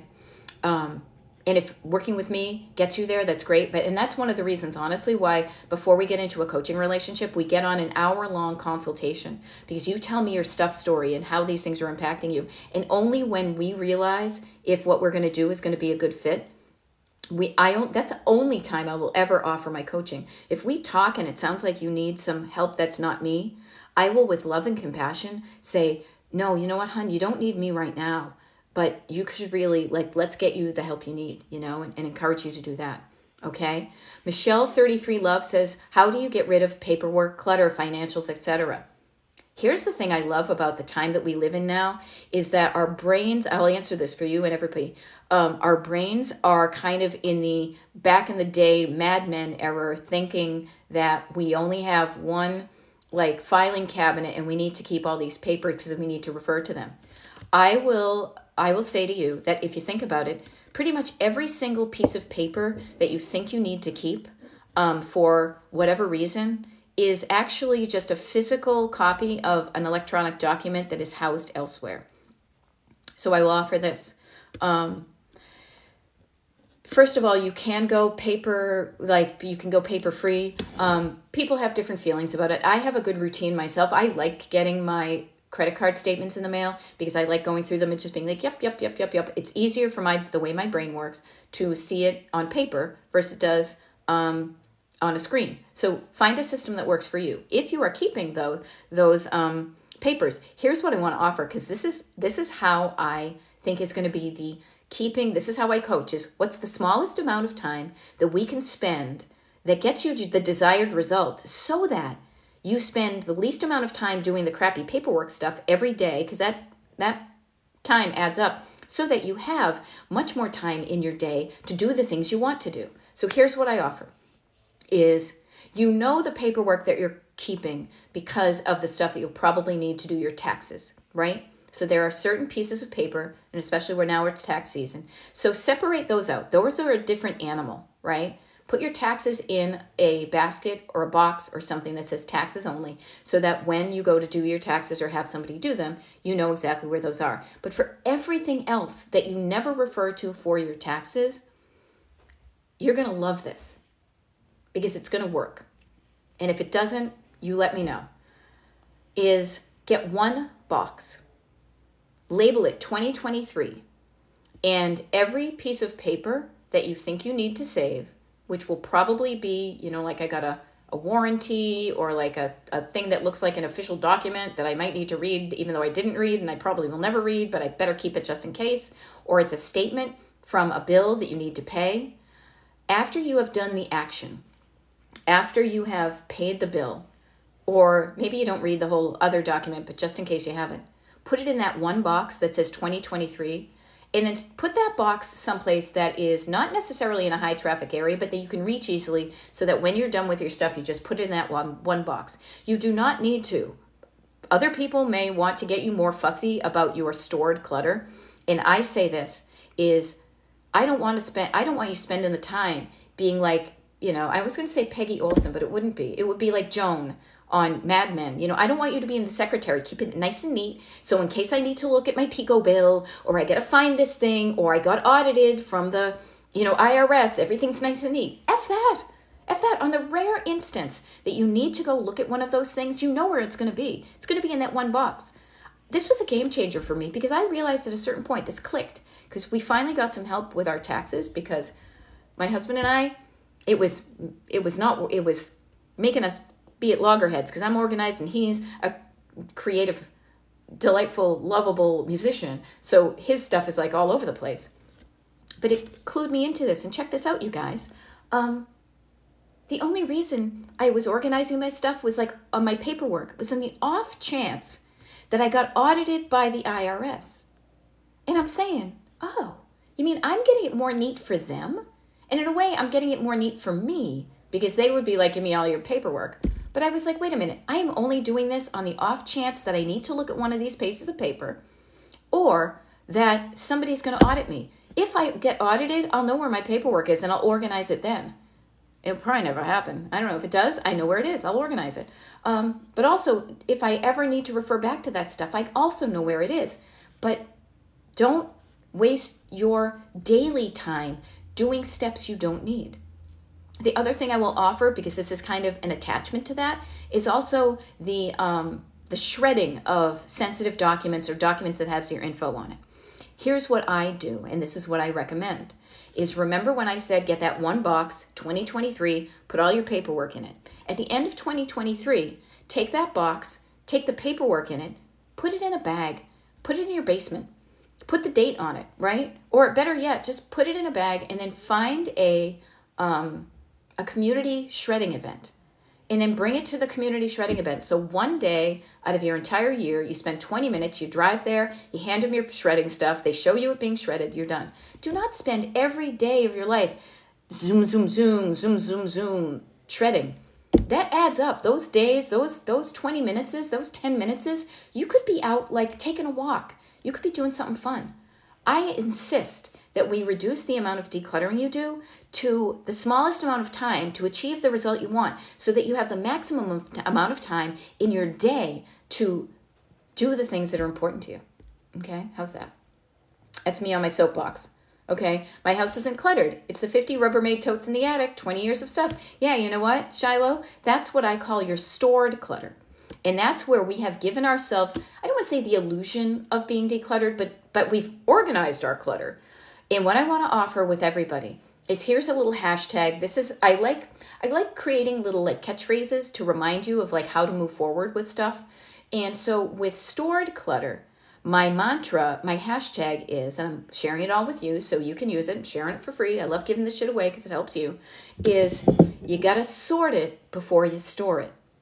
Okay? So what I want to offer to you is, sometimes with people with ADHD, they may store stuff that is not sorted. They will put it in a bag, they will put it in a box, they will put it in a tote, all mishmashy, and store it away because you need to get it off of the surfaces and I can't deal, whatever. So that's one thing. But I want to offer, let's say your 50 Rubbermaid totes in the attic are 20 years worth of stuff.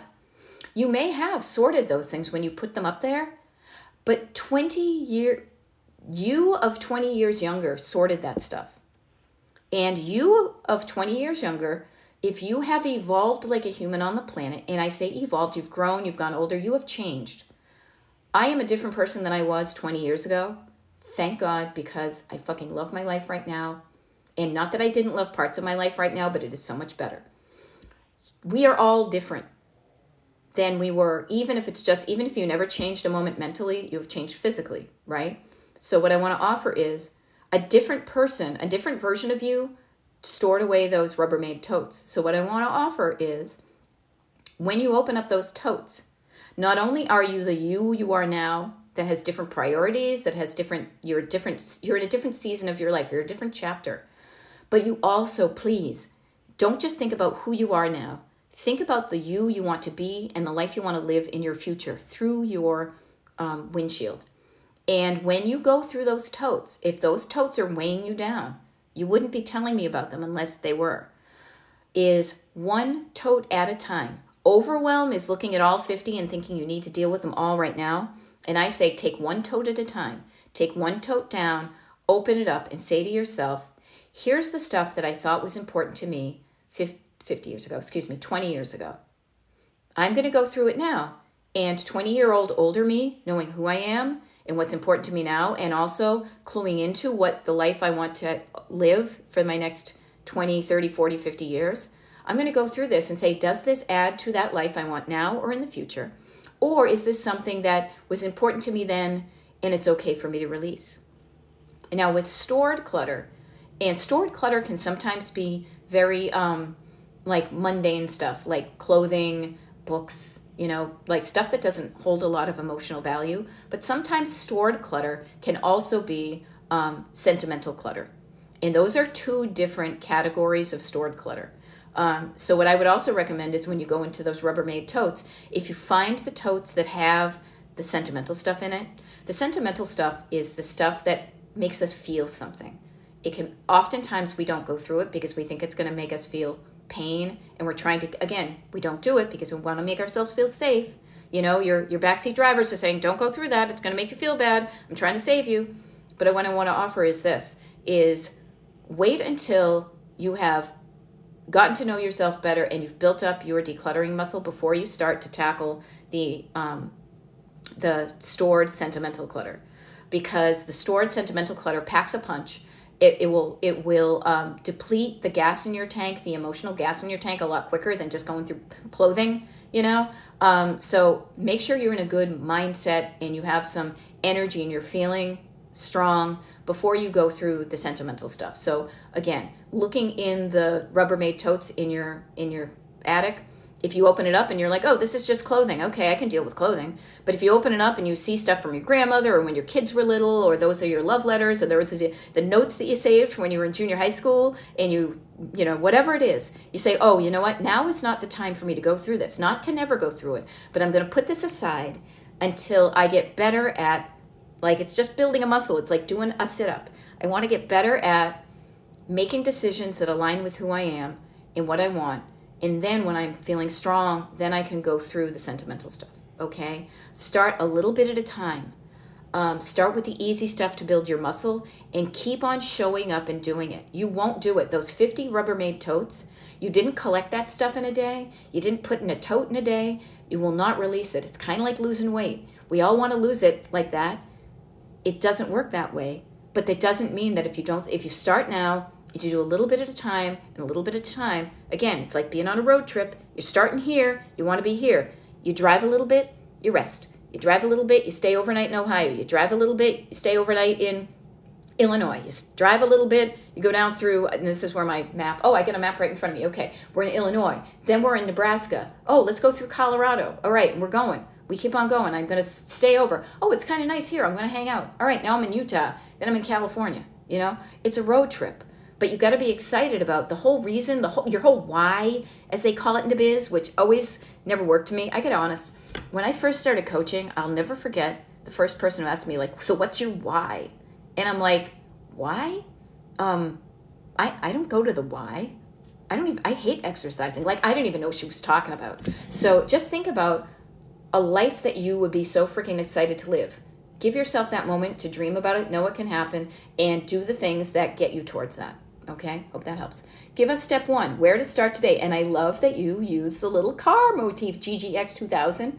Yeah, seriously, I just said it right now, but I'll say it again. This is how I coach. The very first session we talk about, and I give you prompts to really sit with yourself and say, all right, here's my life now. What works, what doesn't? What life do I want to live? Create that destination you drive to, because the driving to is the decision making. And every decision you make should be leading you towards that life you want to live. If you don't know where you're driving to, why are you doing it? Like, why am I doing this? And if you're doing it for the wrong reasons, if you're driving to where somebody else thinks you should do it, you're going to be resentful, you're going to give up, it's going to be frustrating. So fall in love with a destination. If you ever spent, like literally after I sign off, before you start doing your life today, you could make such a game change in your life, seriously, by just getting in touch with yourself and saying, what works in my life, and I'm going to keep it, what doesn't, and where do I want my life to look, and what do I want my life to look and feel like? And when you get clear on that, and your backseat drivers are going to be like, yeah, that's never going to happen, hush them, say, I'm just dreaming, I'm just using my imagination. Calm them down. And then say, I want to be married to a rock star. I want want to be married. I want to live in a cool looking house, a funky house. I want to paint my walls different bright colors, and I want to go traveling, and I want to have awesome friends, and I want to, I don't know, I want to show up on TikTok and inspire people. Whatever you want to do, you can do it. You can work towards that, and you can have fun. And I say work towards it, but when you're working towards something fun that you want to do, it doesn't really feel like work. It sometimes does. Don't get me wrong. It's not like all, whatever, but it feels a hell of a lot better than driving towards a life you feel like you should live, that somebody else is making you live. Like, I know that because I never was the person. I am living the life I want, but it took me a long time to get here because I was trying to live a life that my parents wanted me to live, and I was unhappy the whole time. The more you can figure out really what lights you up and align towards that is when you as a human being with the only one life you have live on this planet is when you can help the planet by being the best you. Okay? That's why I'm showing up in my colorful house, married to a musician, in a cool little neighborhood, not giving a shit, that I have no makeup on and I'm not showered and I, have my bathrobe on, because it's not about this. It's about me helping you. Because it's a sin for me to have learned these skills that have helped me so much. It would be really greedy of me to keep them to myself and not share them with everybody else, because I still have them, whether I give them to you, I share them with you, you share them to somebody else. What I know, the knowledge I have, helps people exponentially. It builds and it makes the world better. When I feel good, I'm better. When you feel good, that's two people. It's like that Fabergé organic shampoo commercial from the 70s. You tell two friends and so on and so on and so on. And it's not like if I give it to you, then I don't have it. No, if I give it to you, then we both have it. It's awesome. All right, let me get here. Thank you so much for helping your fellow people in the comments here. It's 9:40 already.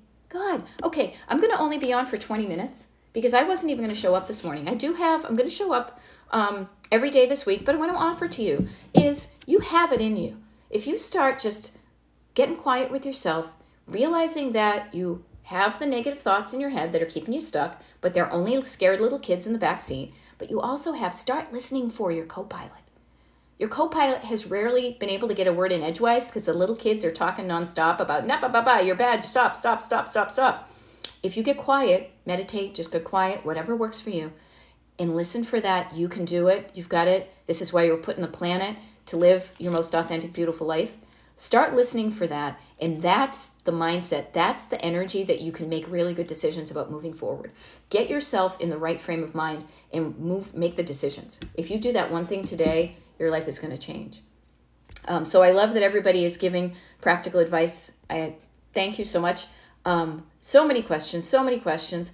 Let me see. So overwhelmed, don't know where to start. Hope that helped you. Overwhelm, everybody. Overwhelm just means your backseat drivers are telling you it's too big, you can't handle it.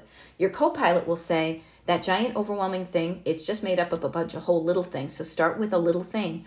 And it's like, think of overwhelm. You're on the road, right? And overwhelm is a whole pile of bricks in front of you in the road. You can't move all the bricks at the same time.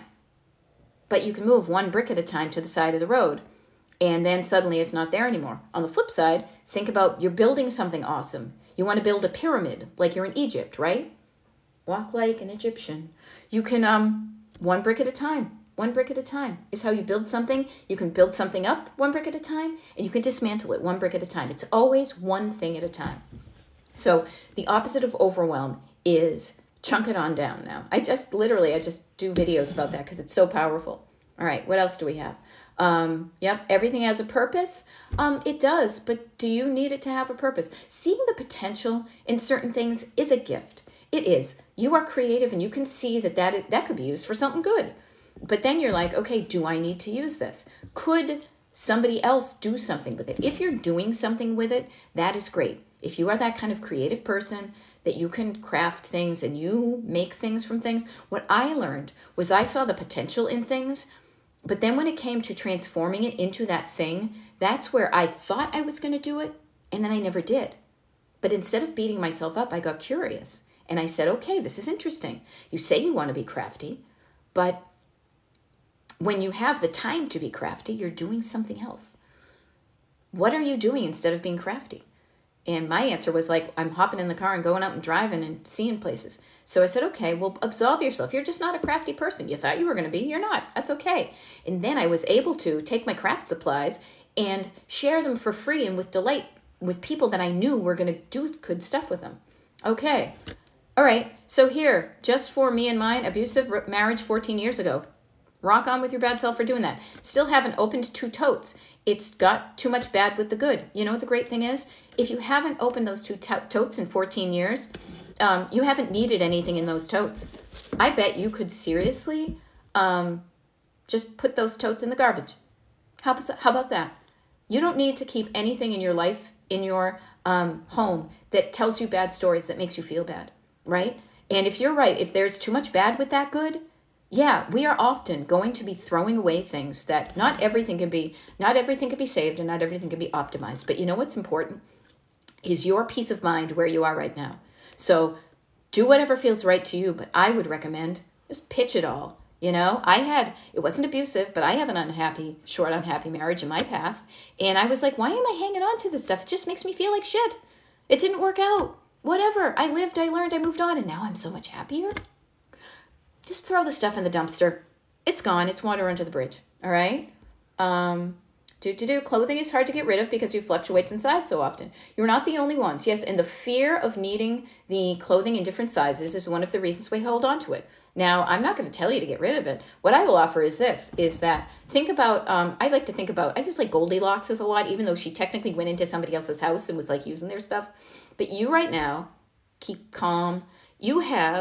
There's 3 flavors. You have probably the size you are now and the clothes you wear, your current clothes. Then you might have clothing that is bigger than that, and you might have clothing that is smaller than that. What I offer is this.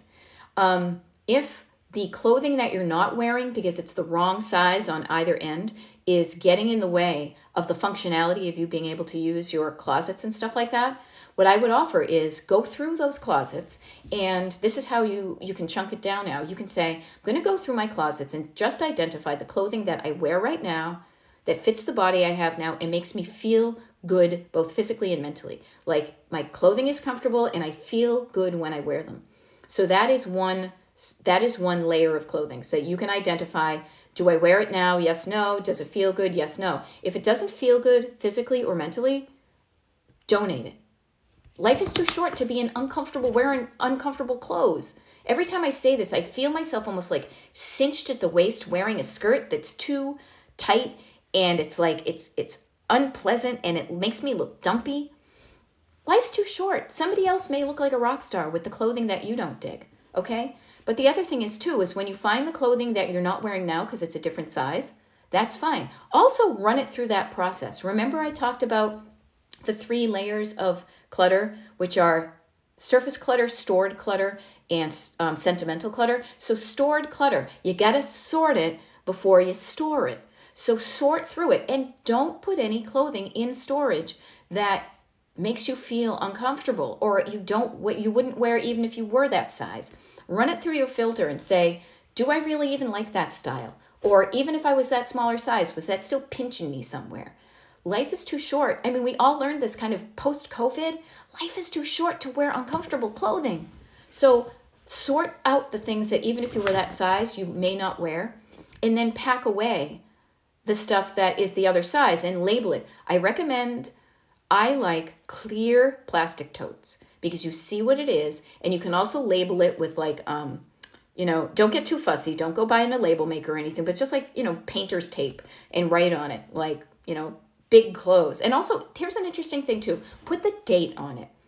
Because this is what I realized is I had some stuff that I wasn't wearing because I have gone through the change. I have gained weight. My body is changing because I'm a lady who's going through the menopause, or maybe I already went through the menopause. I don't know, but my body is different this year than it was for many years. And I realized that no matter what I did, it wasn't going back to that. So instead of beating myself up, I am learning to live and love with the body that I have. And the thing that I found out was there was some stuff there that was in regular rotation that I'm like, oh, I might wear that. And then I had a dry cleaning tag on it, and I hadn't worn it in like 3 years. And I'm like, okay, I haven't worn it in 3 years. I can't wear it now because I'm not that size. Am I really going to wear this in the future? And my answer was, yeah, no, I'm not. And so then I was more able to get rid of it. So the other thing I want to suggest is just throw the date on it to remind yourself of when you put it away. Okay? I think my issue is my kids are now flown the nest and I'm alone. Feels lonely going through things. Oh, mid-blue. I don't want to say it shouldn't feel lonely. If it feels lonely to you, I honor that. And that I feel bad for you. Like, I don't want to say, I'm sometimes my words aren't the best, but my heart goes out to you, that you feel lonely going through things. What I want to offer to you, though, is how about this? When you're going through things, we are all in different chapters of our lives, and you are in the chapter where you had your kids and they've flown the nest, and now you have the nest to yourself. And you can look at it as it being empty of them, but you can also say, now I have the nest for just me. And what do I want to have in my nest? And when you go through the things are going to make you feel feelings. And the feelings you're going to have are not all going to be bad. They're all not always going to make you feel lonely. Many times, and I learned this, my husband and I learned this recently with us, and I am a decluttering coach, but I am also a human on the planet who has items in the basement. We don't have an attic, but we have items in the basement that we had not gone through. And one of the things was a box, and maybe my story will help you. We had a tote of stuff that was from my husband's parents when they both passed away. They both passed away within a few months of each other, literally like 16 years ago. And he was not ready emotionally to go through it, because you know that the sentimental clutter does make you feel feelings. And it's like, I don't want to feel the feelings, because when I open that box, and this is your backseat drivers saying, when you open that box, you're going to feel bad. And so your backseat drivers want to make you feel safe in their really weird way. They're just trying to make you stop feeling hurt. So they will tell you not to open the box. What I want to offer you is, if you just peel open the box and you look at one thing, is that not everything in the box tells you bad stories, because you wouldn't have saved it. It was all stuff that made you feel bad. You put it in a box because it had a good memory attached to it. So you can feel the good memories about it. And sometimes good memories are bittersweet, because they are memories of good things from the past, and those things are in the past. But what I want to offer to you too is, by releasing the items that remind you of good things in the past, you remind yourself of the good things in the past, and you are making space in your heart and in your home for future good feelings. And you will feel good when you have gone through those things. You will have learned more about yourself, and you will have taught yourself that you can do something that is scary and survive on the other side. And that is a powerful lesson, to say something like, this is going to make me change, this is going to make me feel uncomfortable, this might make me cry, but then after the cry, after the throw up, sometimes we feel better, right? So just offer. It's not going to be all bad feelings. And I will say too, sometimes if the stuff that you have saved, that's memories of the family or things that were shared of your kids, get your kids, even if they're adults, get them involved with that. Now, don't shoulder them. Don't burden them with the stuff, but ask them to come on over, and can you go through this stuff together and create like a new memory of walking down memory lane. Like, remember this? Remember when all you did was use this little spoon? I saved this little spoon because I remember that spoon. That was my spoon. Like, create a shared memory out of going through things. And that might help you too, okay? Yoga Mom says, read about the tradition called death cleaning after age 40. Yep. Actually, if I was in my office where I do many of these videos, I have taken that book out of the library. I'd already actually read it, but it's called The Gentle Artist's Swedish Death Cleaning. You can read the book, and basically what it is, don't leave your shit for somebody else to deal with. Start making decisions now about your stuff that you feel good about, so that by the time you die, there's not a lot of your stuff left over. Or if you have it, that you have made your decisions about the things, your wishes, kind of clear, so that it's right. It's a less of a burden to the people that have to deal with your stuff after you're dead. So I highly recommend that. Just even that mindset is great. I am in my mid-50s. I probably will live until my 90s or 100, because it's just the way the women in my family live. So, but I right now am making decisions saying, what works for me right now? What stuff doesn't matter that I can release? I have also stopped. I have pretty much turned the faucet off of things that I used to collect that just doesn't add, that feels like unnecessary. And I'm also getting clear that even if this stuff is on the walls or in my space for the next 50 years, the decision has been made to not burden my nieces and nephews with it. I want them to know that here's a few little tiny things that I think would be neat to pass forward in the family, because you feel a connection to the past generations. But what I want them to remind, when I die, I want my spirit to live on. I want myself to live on in their hearts, not in the stuff that's weighing them down. Okay? So hope that helps. And yes, all about getting to know yourself, how you want to be remembered, and you want to be remembered in somebody's heart. What if you have a friend or family clean them out for you? Okay, that's an answer to something like that. That's trying to help. Let me see what else we got. I've got about 6 minutes left, and then everybody, how cool would this be? After you hear this, put your phone down. And before you do what you thought you were going to do this morning, literally just take 5 minutes and get a place quiet and just sit there and be like, what do I want my life to look and feel like? What do I want my house to look and feel like? What do I want to feel like when I'm in my home? And answer that question for yourself. And know that the only thing that is in, I say only thing, but the only thing between you right now, being in your home and how it looks and feels, and you being in your home right now and how you want it to look and feel, is just making decisions about some of the stuff, the physical objects in your house and how you feel about them, getting in touch with how you feel about it. And that's what I help you do with the videos that I do, with the email, newsletter, postcard type thing that I send, with the one-on-one coaching that I offer. Know that if you are struggling to make the decisions about your stuff, that there is help out there that can help you make the decisions that feel right to you, so you can get to that wonderful kind of, I always call Palm Springs is like my mental, like that's a place where I would show up every day and drive 8 hours a day to get to, even if it gets boring and it's whatever, because I love the architecture out there. Like that's my kind of mental destination. So just remember, destination decluttered, sit there for 5 minutes and say, what do I want my life to look and feel like?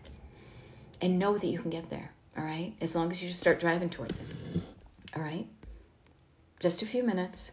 What do we got here that I haven't addressed earlier? I am going to be posting these. I'm catching up on it now because I literally only learned how to do it like this week, is posting these videos also on YouTube. So like kind of like a podcast if you wanted. You could put one on.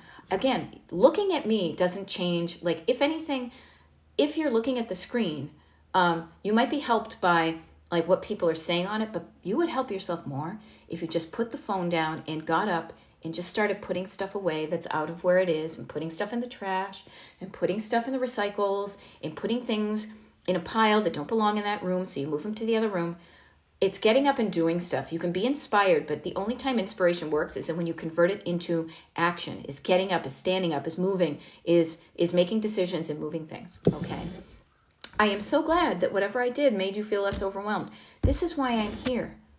Because I know what it is like to be overwhelmed and stuck and feeling like you can't move. I know what it's like to not even allow yourself to dream how you want your life to look and feel. Because nobody asked me that when I was growing up. Nobody asked me. Or if I tried to tell them, they'd be like, yeah, that's stupid. That's never going to happen. Just do what you have to do, not what you want to do. You have to do what you have to do. You can't do what you want to do. Might be nice for some people, but not us, right? That's how I grew up. That's what my backseat drivers were telling me.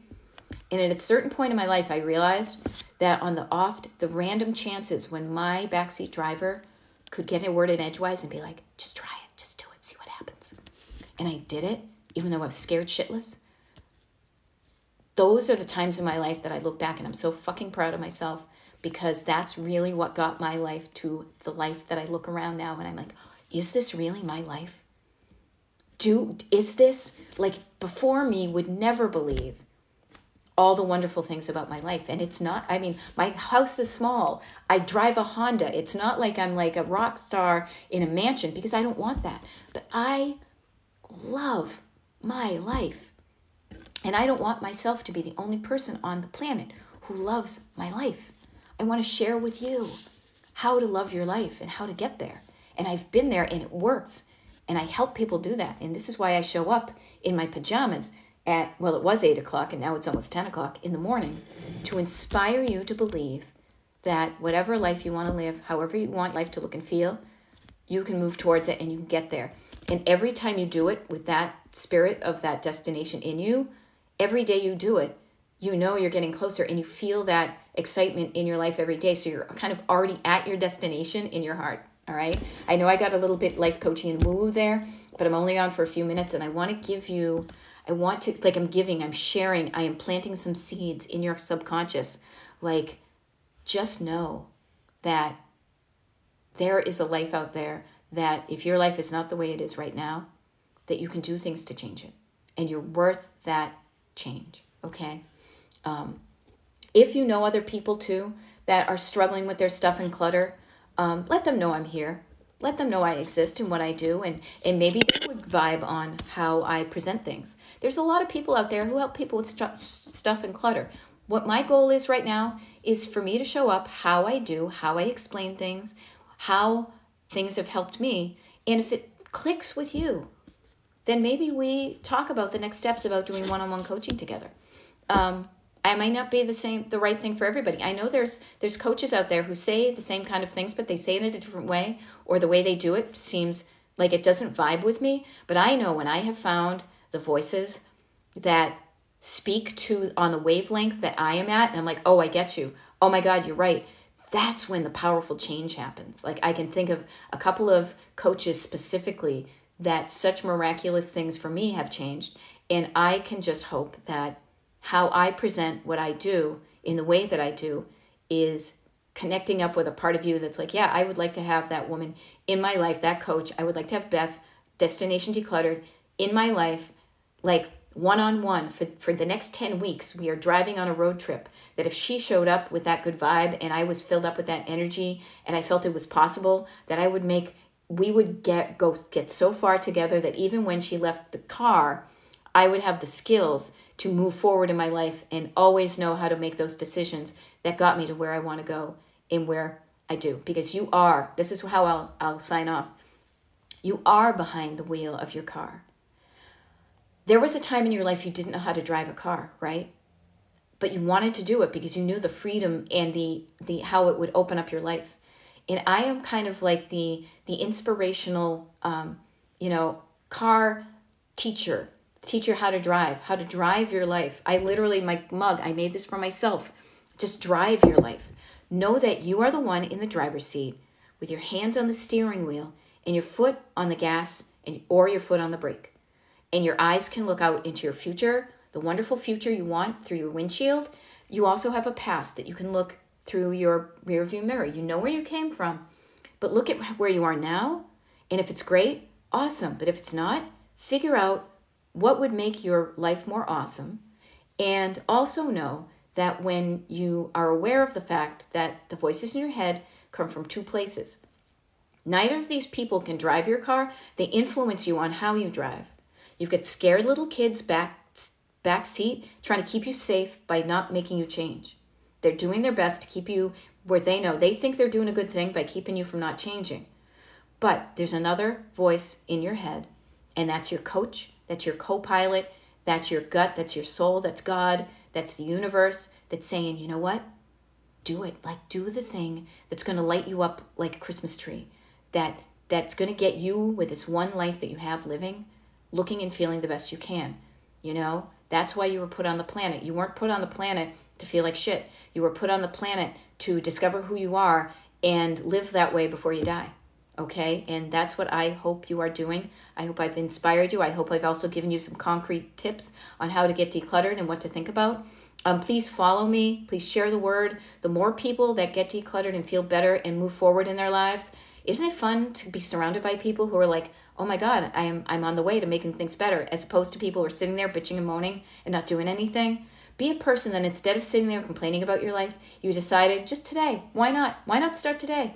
Make your life feel better by doing one or two things today that get you on that road from where you are to where you want to be. Because then you'll get closer to it than you ever have been. And then you do some more, you do some more, you do some more. And it feels fun because you're on a road trip and you get there. Okay? I'm a sign off. Loneliness while decluttering and you live alone. You know what? My heart goes out to you. You're not alone. There are people in the world that you can meet in your real life and on the internet. I've met wonderful people on the internet that I don't even see personally, but we have a connection. So you are not alone. MidBlue04, just know you're not alone. There are people who also want to have friends who may have same interests as you, okay? But you got this. If you don't want to be alone, if you don't want to be lonely, do things that make you less alone. Go meet people on the internet, at a coffee shop. Put yourself out there to meet people and find the people that vibe with you, okay? I got to go and live my own life. And please, I hope this helped. Spread the word. You got this. If you want to get from where you are to where you want to be, you got it. You're just behind the car. Learn how to drive. And here's me trying to like do a nice succinct, like, oh, look at me. I'm so professional. I'm not professional, but I got to go. And you got this. You can do this. And I'm going to sign off now. I always forget how to do this. Okay, there we are. And yeah, thank you so much for hanging out. This has been fun. Bye.